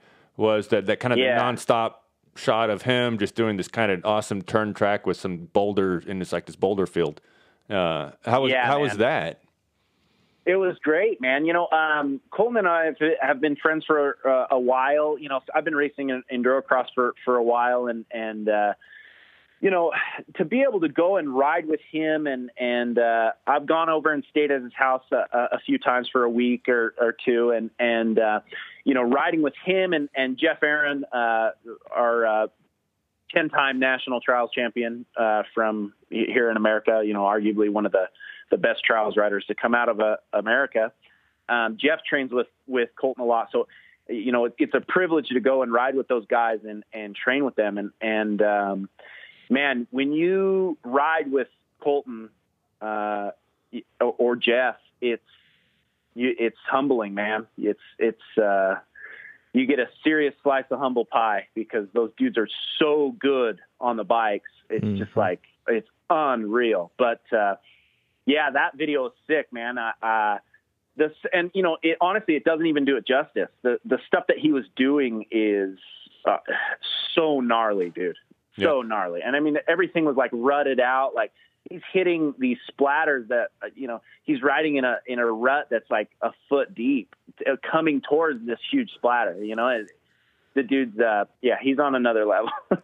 I guess along those lines with Colton, he has a film out called Rare Exceptions. Yeah. Have you had a chance? I haven't seen it yet. Have you seen it? Absolutely. So a Rare Exception, he was kind of, he gave me a little bit of a sneak peek when I was there. And it's, to me, one of the best moto movies, I think, that's especially the modern stuff. I grew up on stuff like Steel Roots and Crusty Demons of Dirt. And I always have a nostalgic love for those, but this is a modern motocross movie that I think is better. It is more well done than any movie there is. It's not just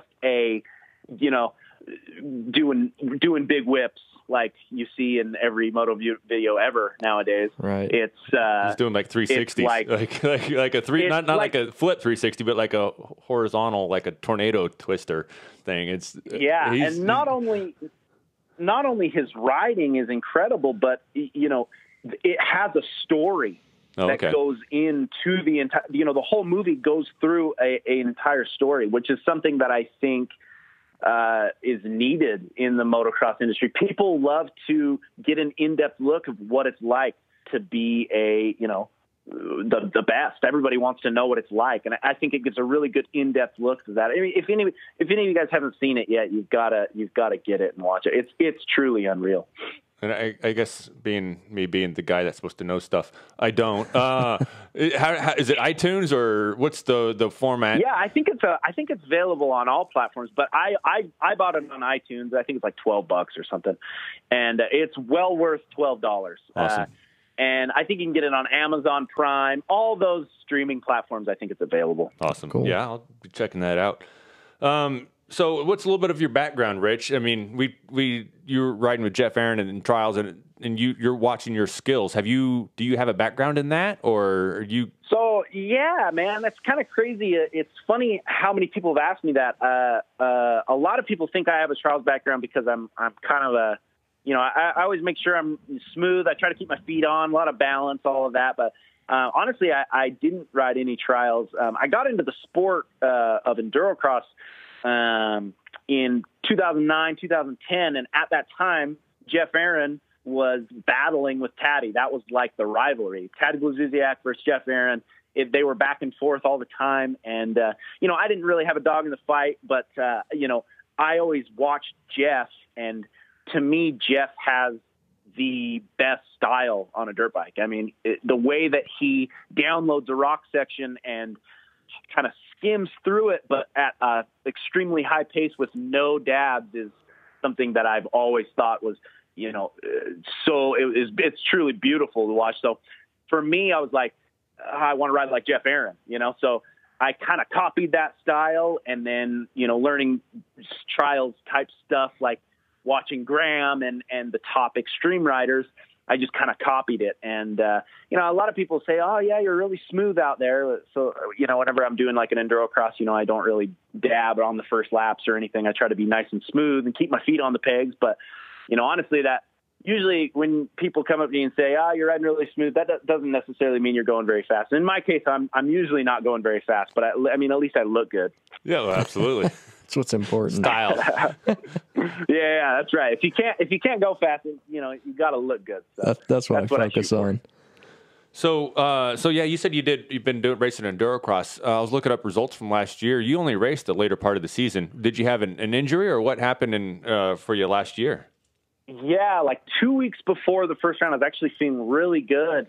Trained a whole bunch. I was on a new bike. I was riding a 4-stroke, since enduro cross has kind of turned into arena cross with logs. And, I was on a 4-stroke a little bit.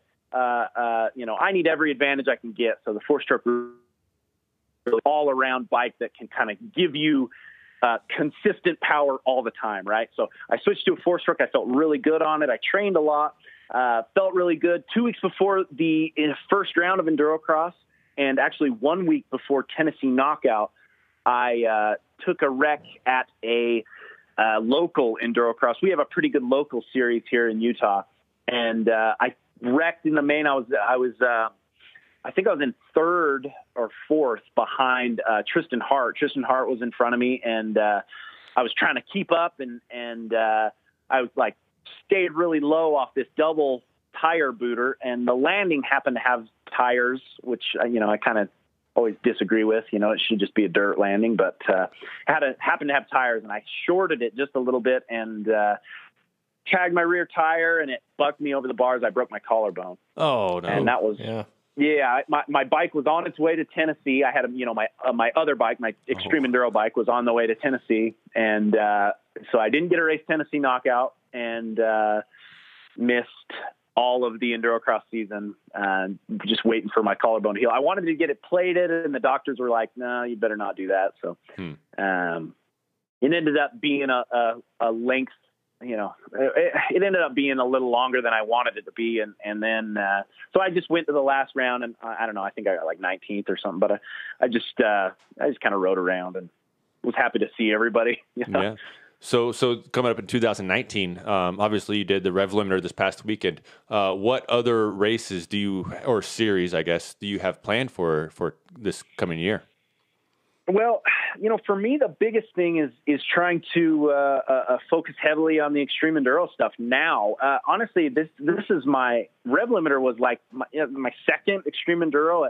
It kind of sounds weird, but I kind of got into the sport late into my life, and I focused really heavily on it, and have progressed really well, and got a lot of support from a lot of different companies. But my focus right now is the extreme enduro side of things. I'm a little bit more of a technical rider. Like I said earlier, I look good going slow, so I try to stay slow and ride the extreme stuff. And Rev Limiter was a great experience for me and a great learning. It was my first year ever doing it, so I learned a lot from it, and I'm moving on to the next, trying to get obviously everyone here on the West Coast. So, coming up, Enduro Fest, and that's actually brought to you by IRC, which is a tire company that I ride for. I'll be riding in Enduro Fest in Nevada. That was the funnest event I've ever done, I think, last year. And, I think, there's one in Idaho and Last Dog Standing. So I'm going to try to get all the ones in the West, and then I will be at Tennessee Knockout, and I think I'll be doing one, I think Pennsylvania. Tough Like Roar. Yeah, there you go. Tough Like Roar in Pennsylvania. So cool. I'll be at those, and we'll see. Maybe I'll do some enduro cross stuff. I'm honestly trying to kind of go away from that just because I seem to break bones when I race enduro cross. So just one. Yeah. Have you broken other bones doing the enduro cross then, or other major injuries? I don't know. Just motocross in general, man. The faster you go, the more likely you break bones. So, the year before that, I broke my wrist, and I actually still have a broken wrist from that, the scaphoid that never healed. So I wear a wrist brace, and that's kind of a bummer. But ribs, and you break a lot of bones when you're not good at enduro cross and you try to go fast. So that seems to be my biggest problem. So I'm sticking with extreme enduro, and honestly, I'm really enjoying it. Extreme enduro is so fun. I'm excited to do more. So you don't have a lot of background in trials. What about hare scrambles or the desert racing that you have more predominantly out there? Go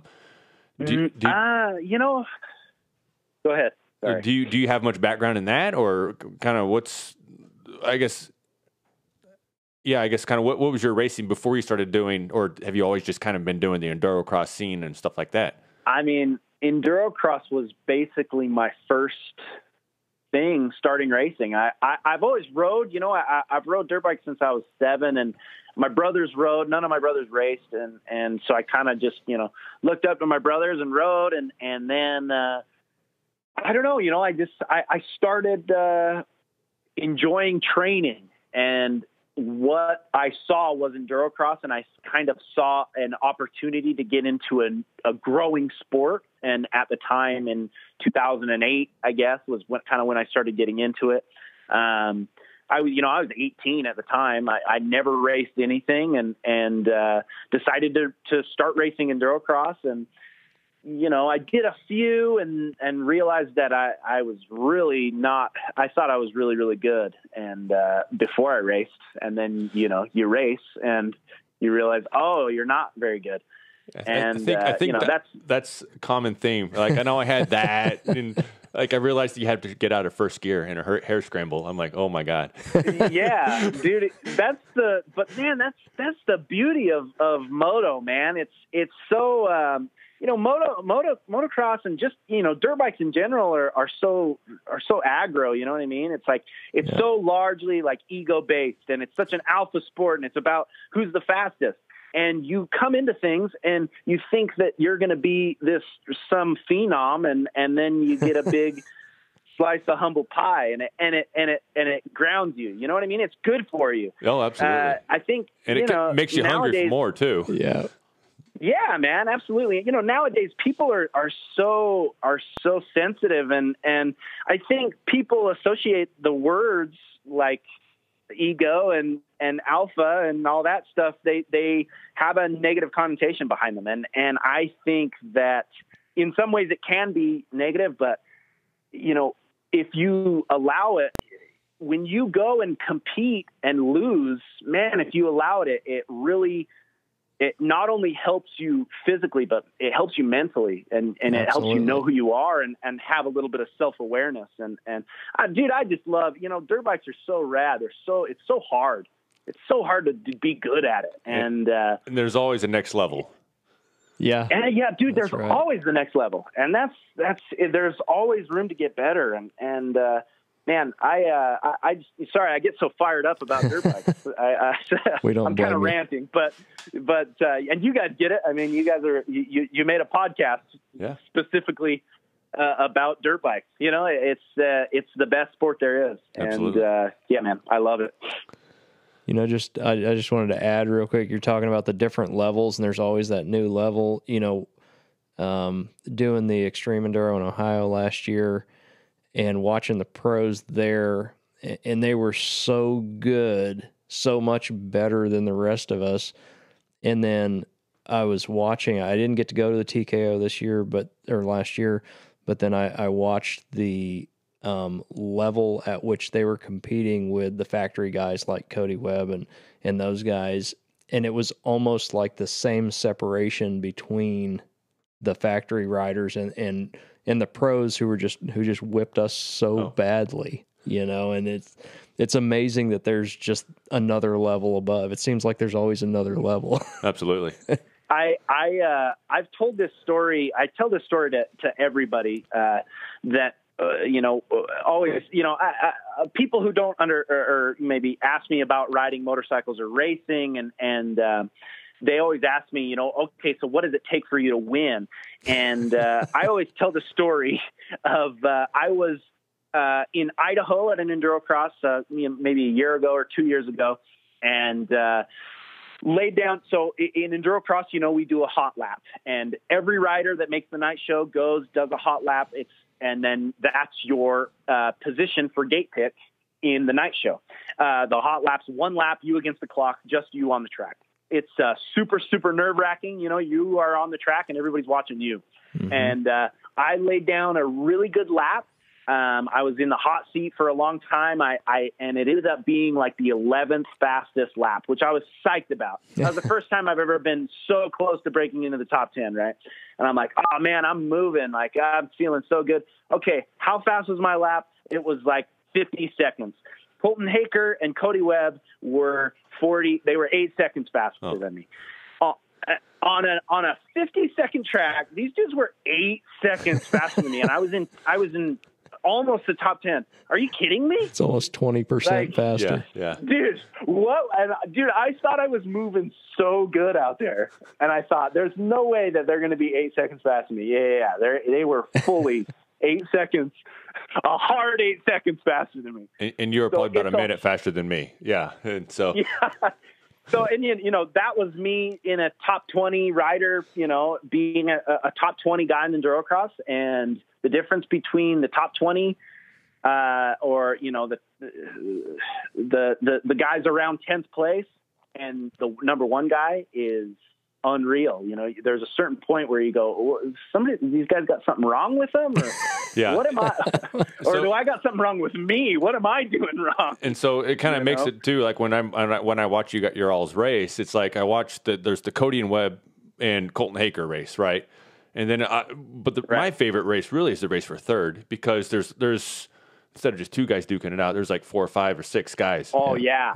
That are absolutely. And I think there's like, right now there's probably like 7 dudes, I think, that are capable of getting a third place. It's super or third place. Yeah. They're super, super stacked. And, Colton and Cody are just on this different level. Yeah. If they have if they go down and, get way off, they might not get second or first or second, but yeah, it's that race for third, I think, that's really exciting racing, and that's where you come into play. Absolutely. So you said that was maybe I'll come into play. I don't know. That's a little bit of a stretch, but you're not too far out. Not too far. There you go. That's better. So you said that you're going to be doing more the hard enduro style racing that you have in the past. This year there's the American Hard Enduro is a new thing. It's predominant. There's the one in, I guess, Nevada. Is that an American Hard Enduro race? Yeah, that's one of the series. Yeah. Is it? Yeah. Yeah. But for the most part, everything's like way east. Do you think there's ever a chance that something like that could, it's like a West Coast or Western U.S. series on its own? What are your thoughts on that as a possibility in the future? I don't know. I think that it's a crazy growing, quickly growing sport here in America, the extreme enduro side of things. It's crazy that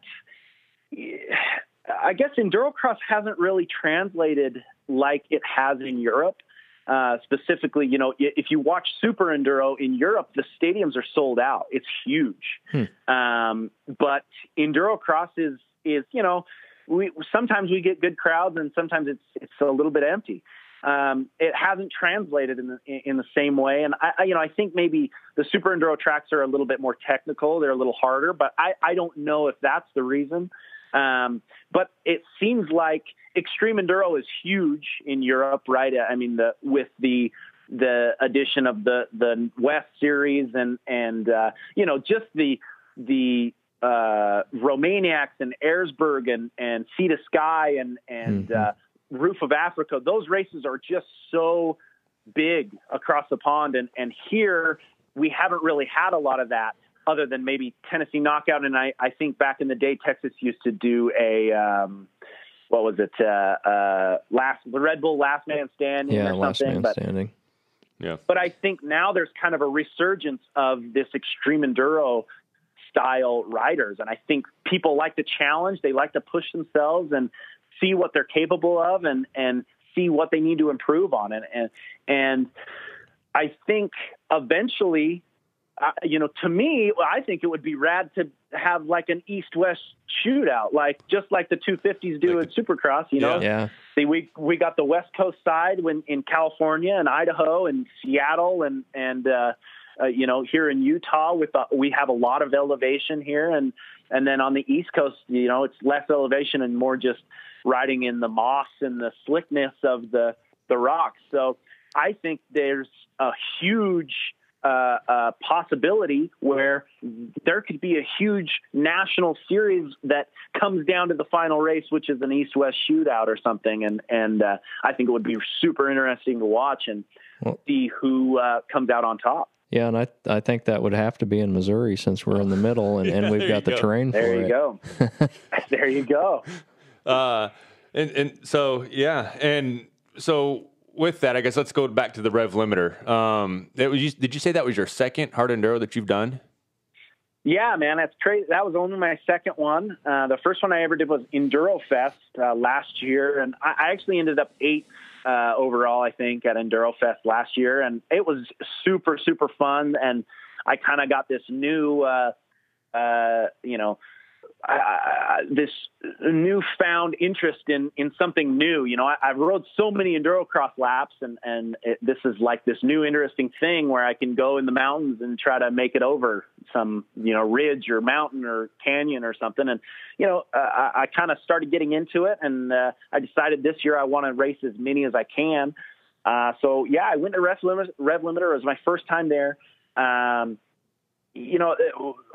So basically, I guess I'll just run you through the whole weekend. And actually, just real quick. So Mark Cook, he's watching. He's the guy that puts on the Rev Limiter. So if you want to say anything bad, feel free because he's like, all right, no, note taken. But he said, Mark's a good guy. Good guy. Absolutely.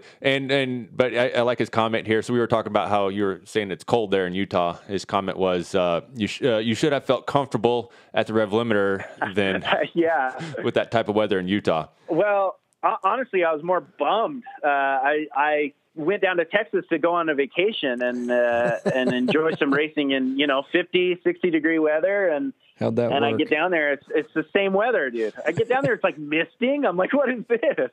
Yeah, I don't want to ride in this.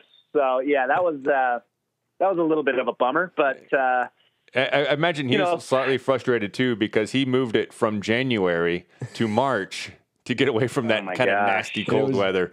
Nearly as cold. And from what I saw, the next weekend is this weekend's going to be like 60. So, it was just a weekend off, but whatever. No matter where I go, I'm not used to the cold. I don't know if anybody gets used to it unless you're. I don't know. I don't know how you would ever get used to it. I go and I had to change in my van. It's 30 degrees. I'm freezing and it's miserable. But it's all fun. Afterwards, when I'm driving home, I'm thinking, man, I really enjoyed that. I can't wait for next year. Yeah. So how did the race go for you then? How did Saturday go for you? It went okay.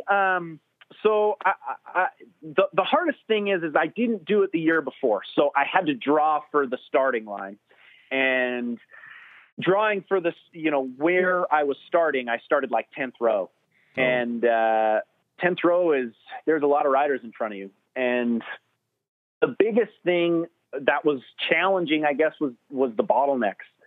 I'd get into it and feel like I was getting into a groove and then I have to stop and there'd be 20 guys stuck on a hill and everybody's pushing. There's kind of nowhere to go. And almost it turns into like waiting in line and just waiting in line for your turn to go up the hill. And, I had a buddy who was telling me like, dude, you just need to go butt in line, like you're at the grocery store, butt in line and, tell everybody that you're not here to make friends. You're here to win races. Yeah. I'll be honest, man. I'm just not that mean of a dude. I'd rather just, pull up next to you and talk to you and say, how's your race going? Yeah. I wish I could be mean like that and be like, all right, I'm here to, yeah, I just don't have that in me. The 100 miler is the Ozark 100 miler is a race we have around here. It's the Saturday for Thanksgiving every year. And it's nowhere near Rev Limiter. It's a hard hair scramble is what it is. It's a 3 moto race. And I just remember the second moto, it gets progressively harder as you go. And I right off the start, there's this element, right? It's called the 208. And I catch up I'm a B vet guy. So all the B guys were sitting in this nice, pretty line here with a few B vet guys sprinkled in there. And I was like, hey, I can kind of slide or go on this off camber hill to the right. And then I kind of see a gap in the line. I'm going to go cut across that line and I'm going to get on the left side and get up. And I passed maybe 10, 12 people there. Yeah. And I guess somebody came up to me last week or at the last race. This is maybe 2 weeks ago. And he's like, thank you because I videotape it, right? And Rich and I put it up online and somebody's like, thank you for putting that up there. I thought I did the same exact thing. And I thought I was a huge jerk by cutting all those people off. Right. And I was like, dude, you're out there racing, as long as you don't run somebody over, it's all cool, in my mind. Well, yeah, definitely. If you're down to go for it and it works out, it's awesome. But there's always a chance, and especially with extreme enduro, that you'll be the guy that says, I'm here to race. I'm not here to make friends.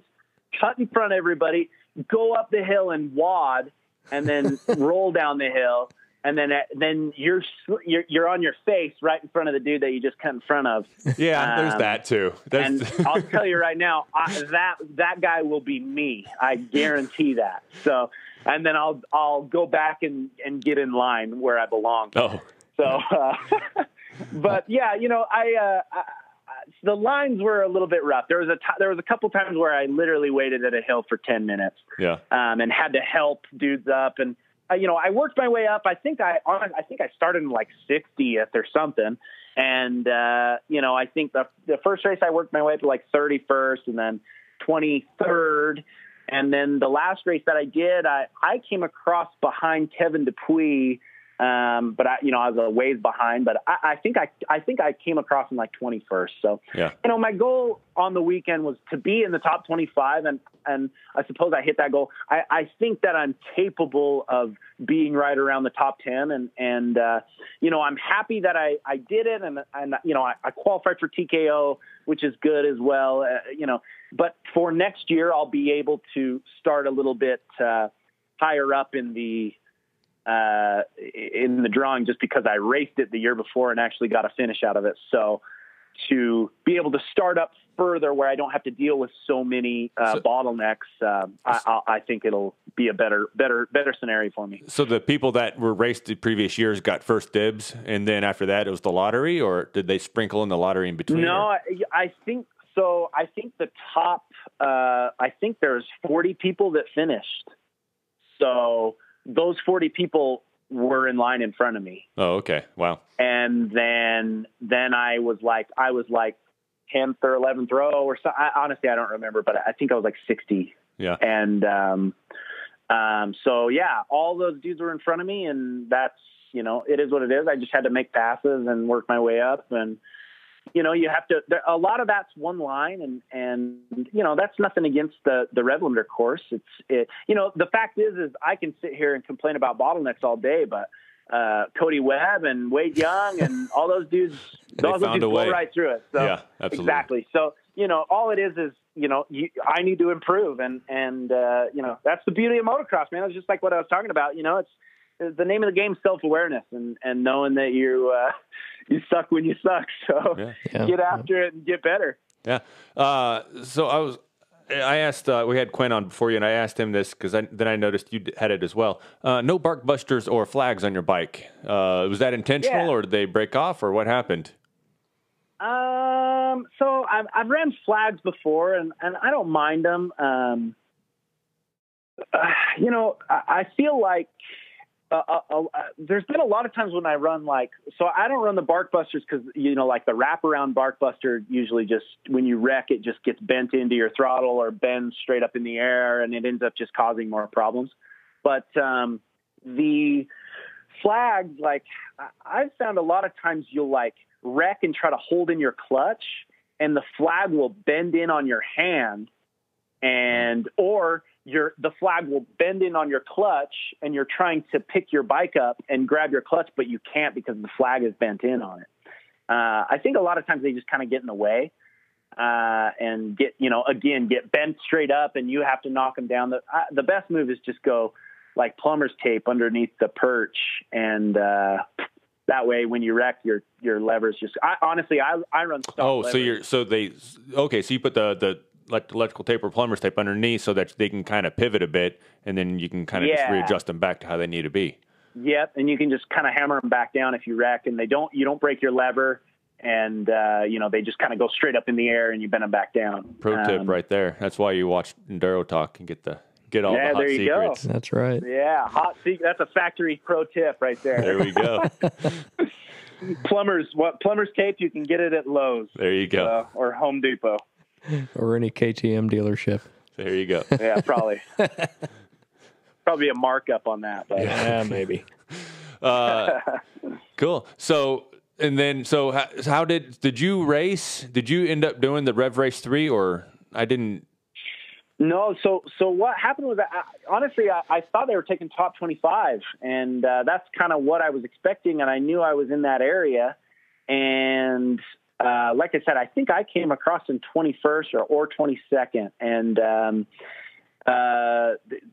I was expecting top 25, but I think there was a time limit, and I don't know, it timed out, and I don't know. I didn't get a race the last race. Oh, okay. So you and your bike were. I sure would have liked to. Okay, so I wasn't, because I was trying to figure that out. So you and your bike were healthy enough to race it. It's just yeah. I actually I don't know if you saw. I took a big digger in the first race on the first day.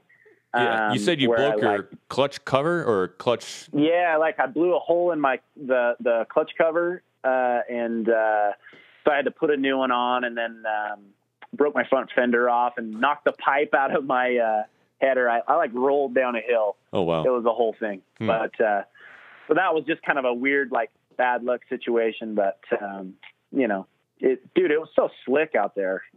It was unreal. And pretty.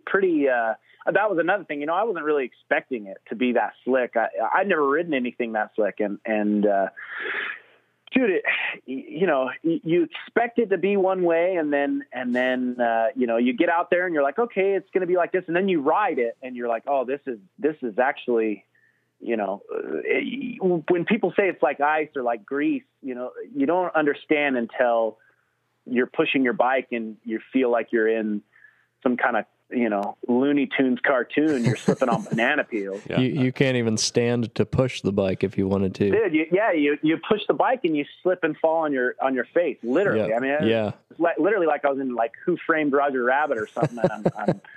Dude, it was a trip. I couldn't believe it. So I don't know how it is in Utah exactly, but I lived in California for a number of years, and I remember it could rain in the morning, and by the evening, it's you never knew it rained, right? And I just know around here in Texas is similar, maybe not quite as bad, but if it rains, for 3 days later that it rained, everything's still kind of wet, and so it just doesn't dry out. And have you ridden in many conditions like that where you just don't have traction? I mean, just being out west? Not at all. I mean, the closest thing to that is snow. So snow is just slick. But I don't know, there's a point where it's almost like snow training doesn't really even help, because all you're doing is just, I don't know, pushing your bike in, there's a certain point where it's like, well, okay, what am I doing here? Should I just buy a snow bike or, I don't know. Snow's frustrating, man. Yeah. I'm over it. That's for sure. As you can't tell, I'm over it, dude. I'm ready for spring. I'm ready for anything else. All right. So I guess we got to ask Mark now, are snow tracks illegal at the Rev Limiter next year? Yeah. Yeah, for real. So no, that's because a new experience for you. I guess if you're going to do, because I've never been to the TKO or the Trials Training Center. I think that's what it's called. The property itself. Mm-hmm. I've heard they have grease rocks there as well. Is there something kind of get you, that you can do?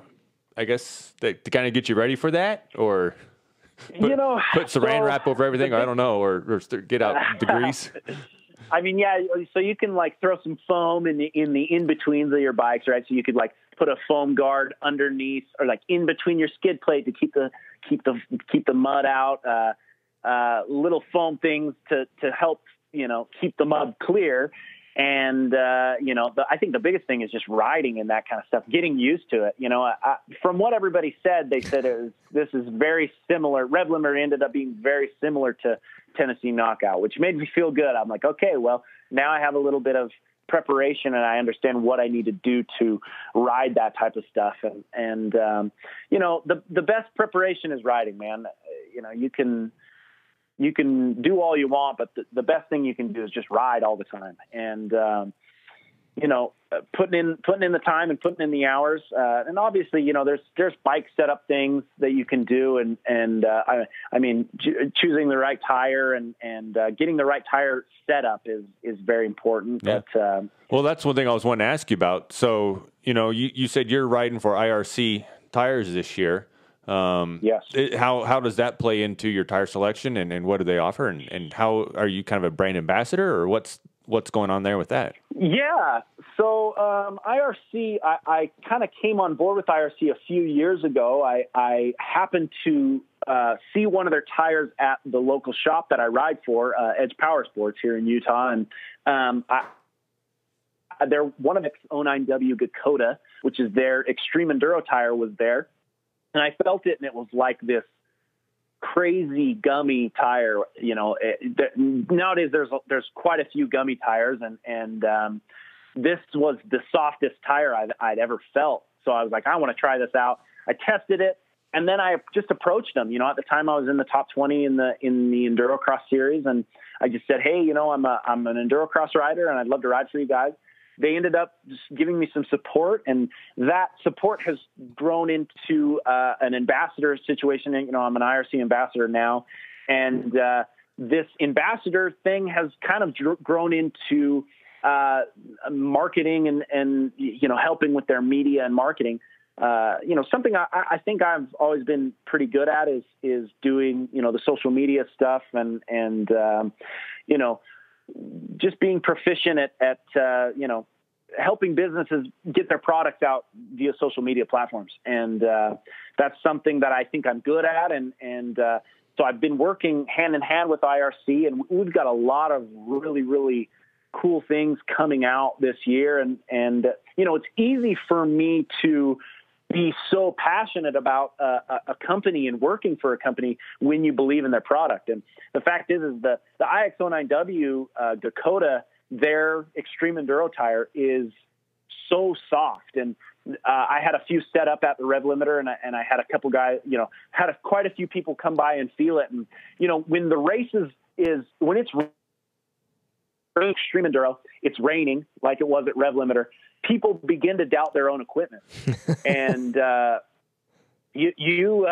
everybody starts doubting themselves and their own equipment. And when they walk past and feel a tire that, I can guarantee is the softest gummy there is, they say, oh, well, do you have these for sale? And, I probably had 10, 15 guys ask me if they could buy an IX09W. I was like, I only have one here and the two on my, my extra rim and the one on my bike. So, the proof is right there.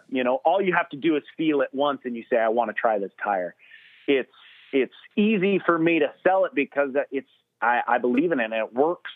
That setup helped me a lot. And having the right moose and a nice soft, I run a moose bib. So a nice soft moose bib along with that tire, it's a traction factory. So, with IRC and coming into 2019, that's a really heavy focus of mine is For me, I'm not the fastest racer, and I'll never claim to be the fastest guy ever, and I probably never will be. But I am good at promoting, and I'm good at promoting products, and the best way for me to get support is social media and doing cool stuff. That's all I try to do is be entertaining via social media and Instagram and YouTube, and soon through the IRC Moto Instagram and on YouTube as well. We're going to be releasing a lot of really cool videos and product reviews and stuff like that. So watch for that on YouTube and also on IRC's website as well. We're going to be doing a lot of really cool stuff. So on YouTube is because what do we look for? How do we find it? So it's already up right now. There's only 2 videos out. We haven't started releasing the videos. I have about 15 videos done that have a lot of my riding and it's going to be a lot about the products that IRC has and how, where to use them basically. And the best way to find that is IRC Tire. That's it. IRC Tire on YouTube. Okay. Head over there and subscribe and get us a little base before we really start releasing stuff. We should be releasing videos, I would say, within the next 2 months. There's going to be a lot of videos coming out. And basically, as soon as we start releasing, my goal is to be putting out videos, 2 to 3 times a week. So, there's a good possibility that I'll be doing a very similar stuff to the Broken Living Rich stuff that you mentioned previously. I enjoy doing that kind of stuff and I enjoy having a good time on a dirt bike, just like everybody. Yeah. So if you enjoy that, head over to IRC Tire on YouTube and subscribe, and also follow IRC Moto on Instagram. Okay. It's great. Because that's what I knew you were coming on. So what's named the Gekkoda, or what did you call it? Yeah, Gekkoda. Yeah. That's their gummy tires. Yeah. So basically, they have 2 different versions. GE, or how do you spell that? Do you know? GEKK. Okay. Yeah, because I remember. Okay, so it is like a gecko.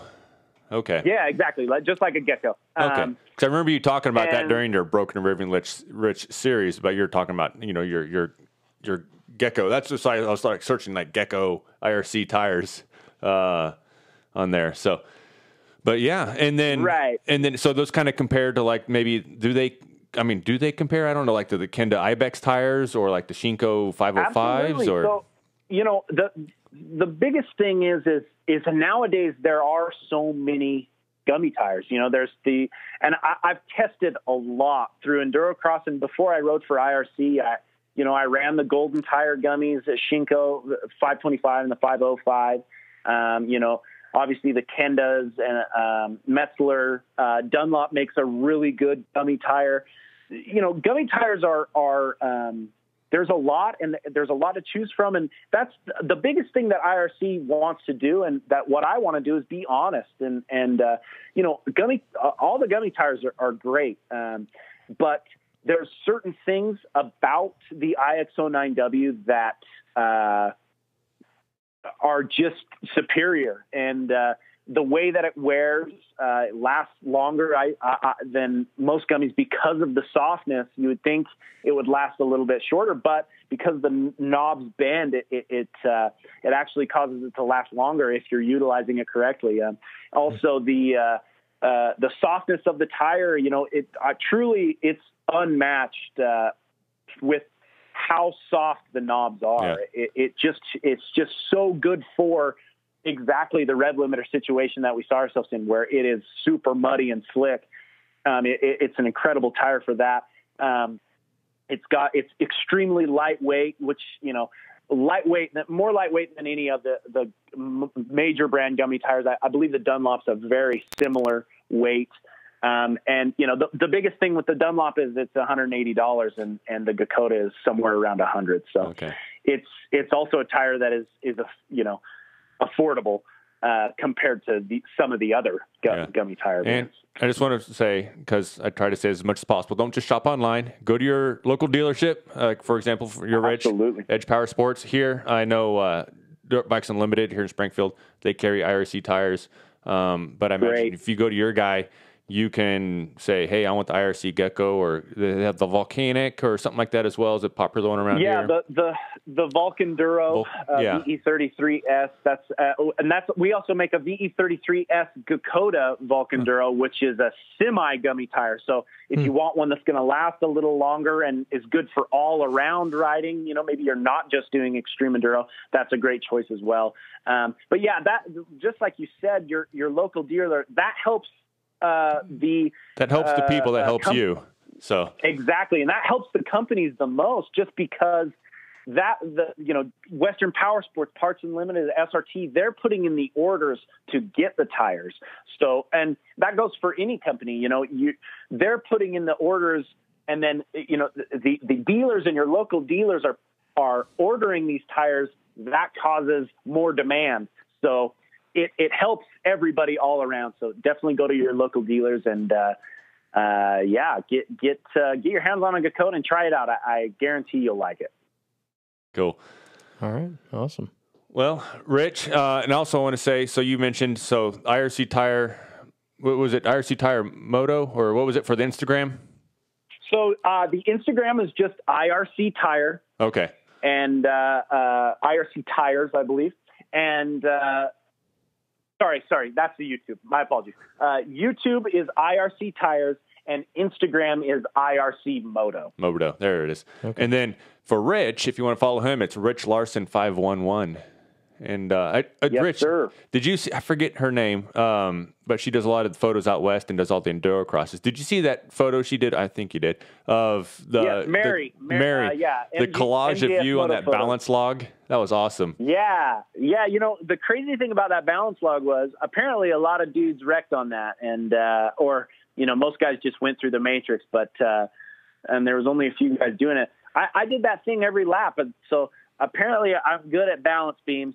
And that's about all I'm good at. So. Well, got to be good at something. There you go. I'm talking about that. I think we found something else. You're a great special guest. I'm glad you could join us today.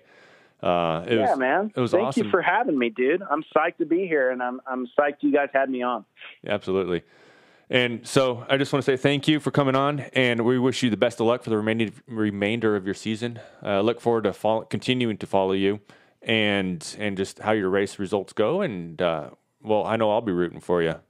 So, well, right on, man. I appreciate that so much, and if you guys ever want to have me on again, I'd be down to do it. You guys are rad. I enjoy talking to dudes who are enthusiasts about motorcycles. So, I could talk all day. I enjoy it. Thank you, guys. Thank you, Rich. Have a great evening. Bye-bye. See you. Bye. I forgot the sponsor question. Well, we covered IRC Moto. I'm sure there's lots of others. Dang it. Sorry, Rich. Dang it. I'm working on it, people, I swear. So anyways, dang it. Anyways, we're working on it. So one thing I tried to cover is national stuff that's going on. Last weekend was, I've got to make this quick. We are way over schedule. Last week, I did not mention it, but there was a sprint enduro, and Caleb Russell. Do you follow that at all? No, I don't follow the sprints. Yeah. The guy's going to be, he is like the Cody Webb and Colton Haker, but there's just one guy. In my mind, there's the other guys, the gap's not as big. Okay. But man, he is like the guy to beat. Okay. And somebody could beat him here and there, but like this weekend's the first race of the GNCC.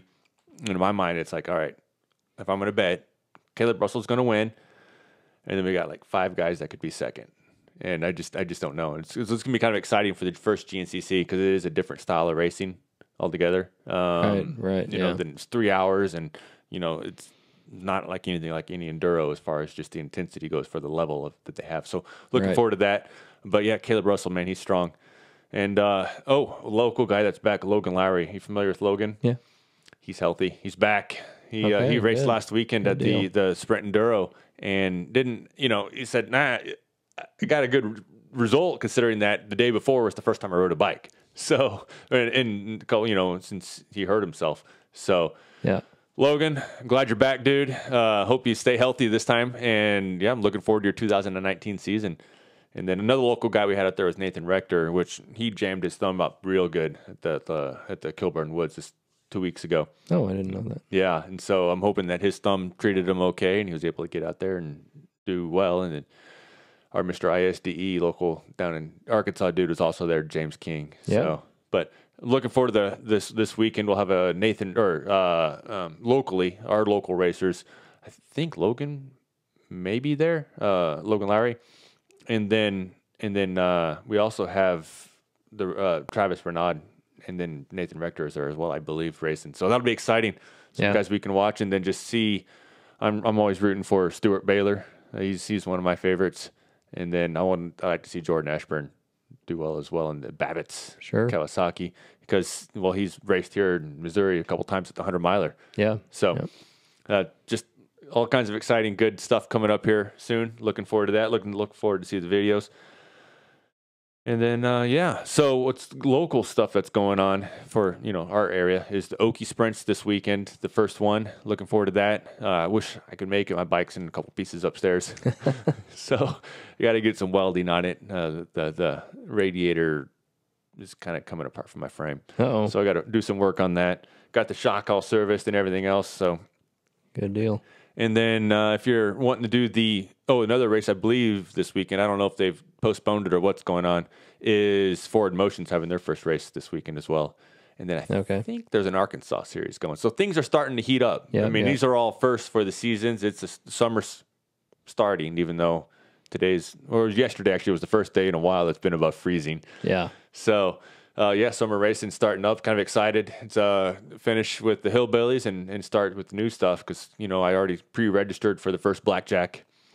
So I'm looking forward to that as well. Yeah, yeah. And then of spring racing is the Off-Road Cup. So if you haven't, I've done it years past, not doing it this year. But you have to pre-register for that, and they're limiting registrations to 350 riders. Already signed up. There you go. Who's on your team? Let's see, Casey Petzold and Corey Mathis I are riding together as B. Okay. Representing the Hillbilly GP series. So right on. Yeah. Do you have a team name? Oh yeah. And is it air appropriate? Yeah. Yes, it is. It's Team Broke Dudes Racing. So there you go. Yeah. We've got a mascot and everything. It's a tortoise. Oh, awesome. Do you actually have a tortoise? No, not an actual tortoise. Okay. It's a tortoise logo. That's one more thing I almost forgot. So thank you, Steve Akers. I mentioned this, the speaking of, summer series starting up. Mm-hmm. So the Missouri Hare Scramble is an excellent series. They do an awesome thing with Most Improved Rider of the Year. And I got my helmet in. So I just got in today. I had Vince assemble it for me while I was scrambled around trying to get all this ready for today. So here it is. I put it on briefly right as Vince knocked on the door. And so it fit. So I was like, yes, that's a relief. And so looking forward to getting that bad boy out there and riding with it and beating it up. Have some awesome protection on my head. No, we're not going to beat it up. It'll be lightly used after the first race. And just having a good time. But anyways, Vince, thank you for coming on the show. You bet. Thanks for having me. I appreciate it. And I had a lot of fun just talking. I enjoy talking about hard enduros, watching hard enduros, and I'd like to participate in more of them in the future. And so thank you for coming on. Thank you for Quinn coming on and Rich. You guys were awesome. And I think it was a great show. Super long show. We are now at 2 hours and 13 minutes, so I better cut it off. My wife's going to kill me. So, all right. And your wife might too. Like, where the heck are you? Yeah. So, anyways, this is Why Rush Racing signing out. See ya. Bye.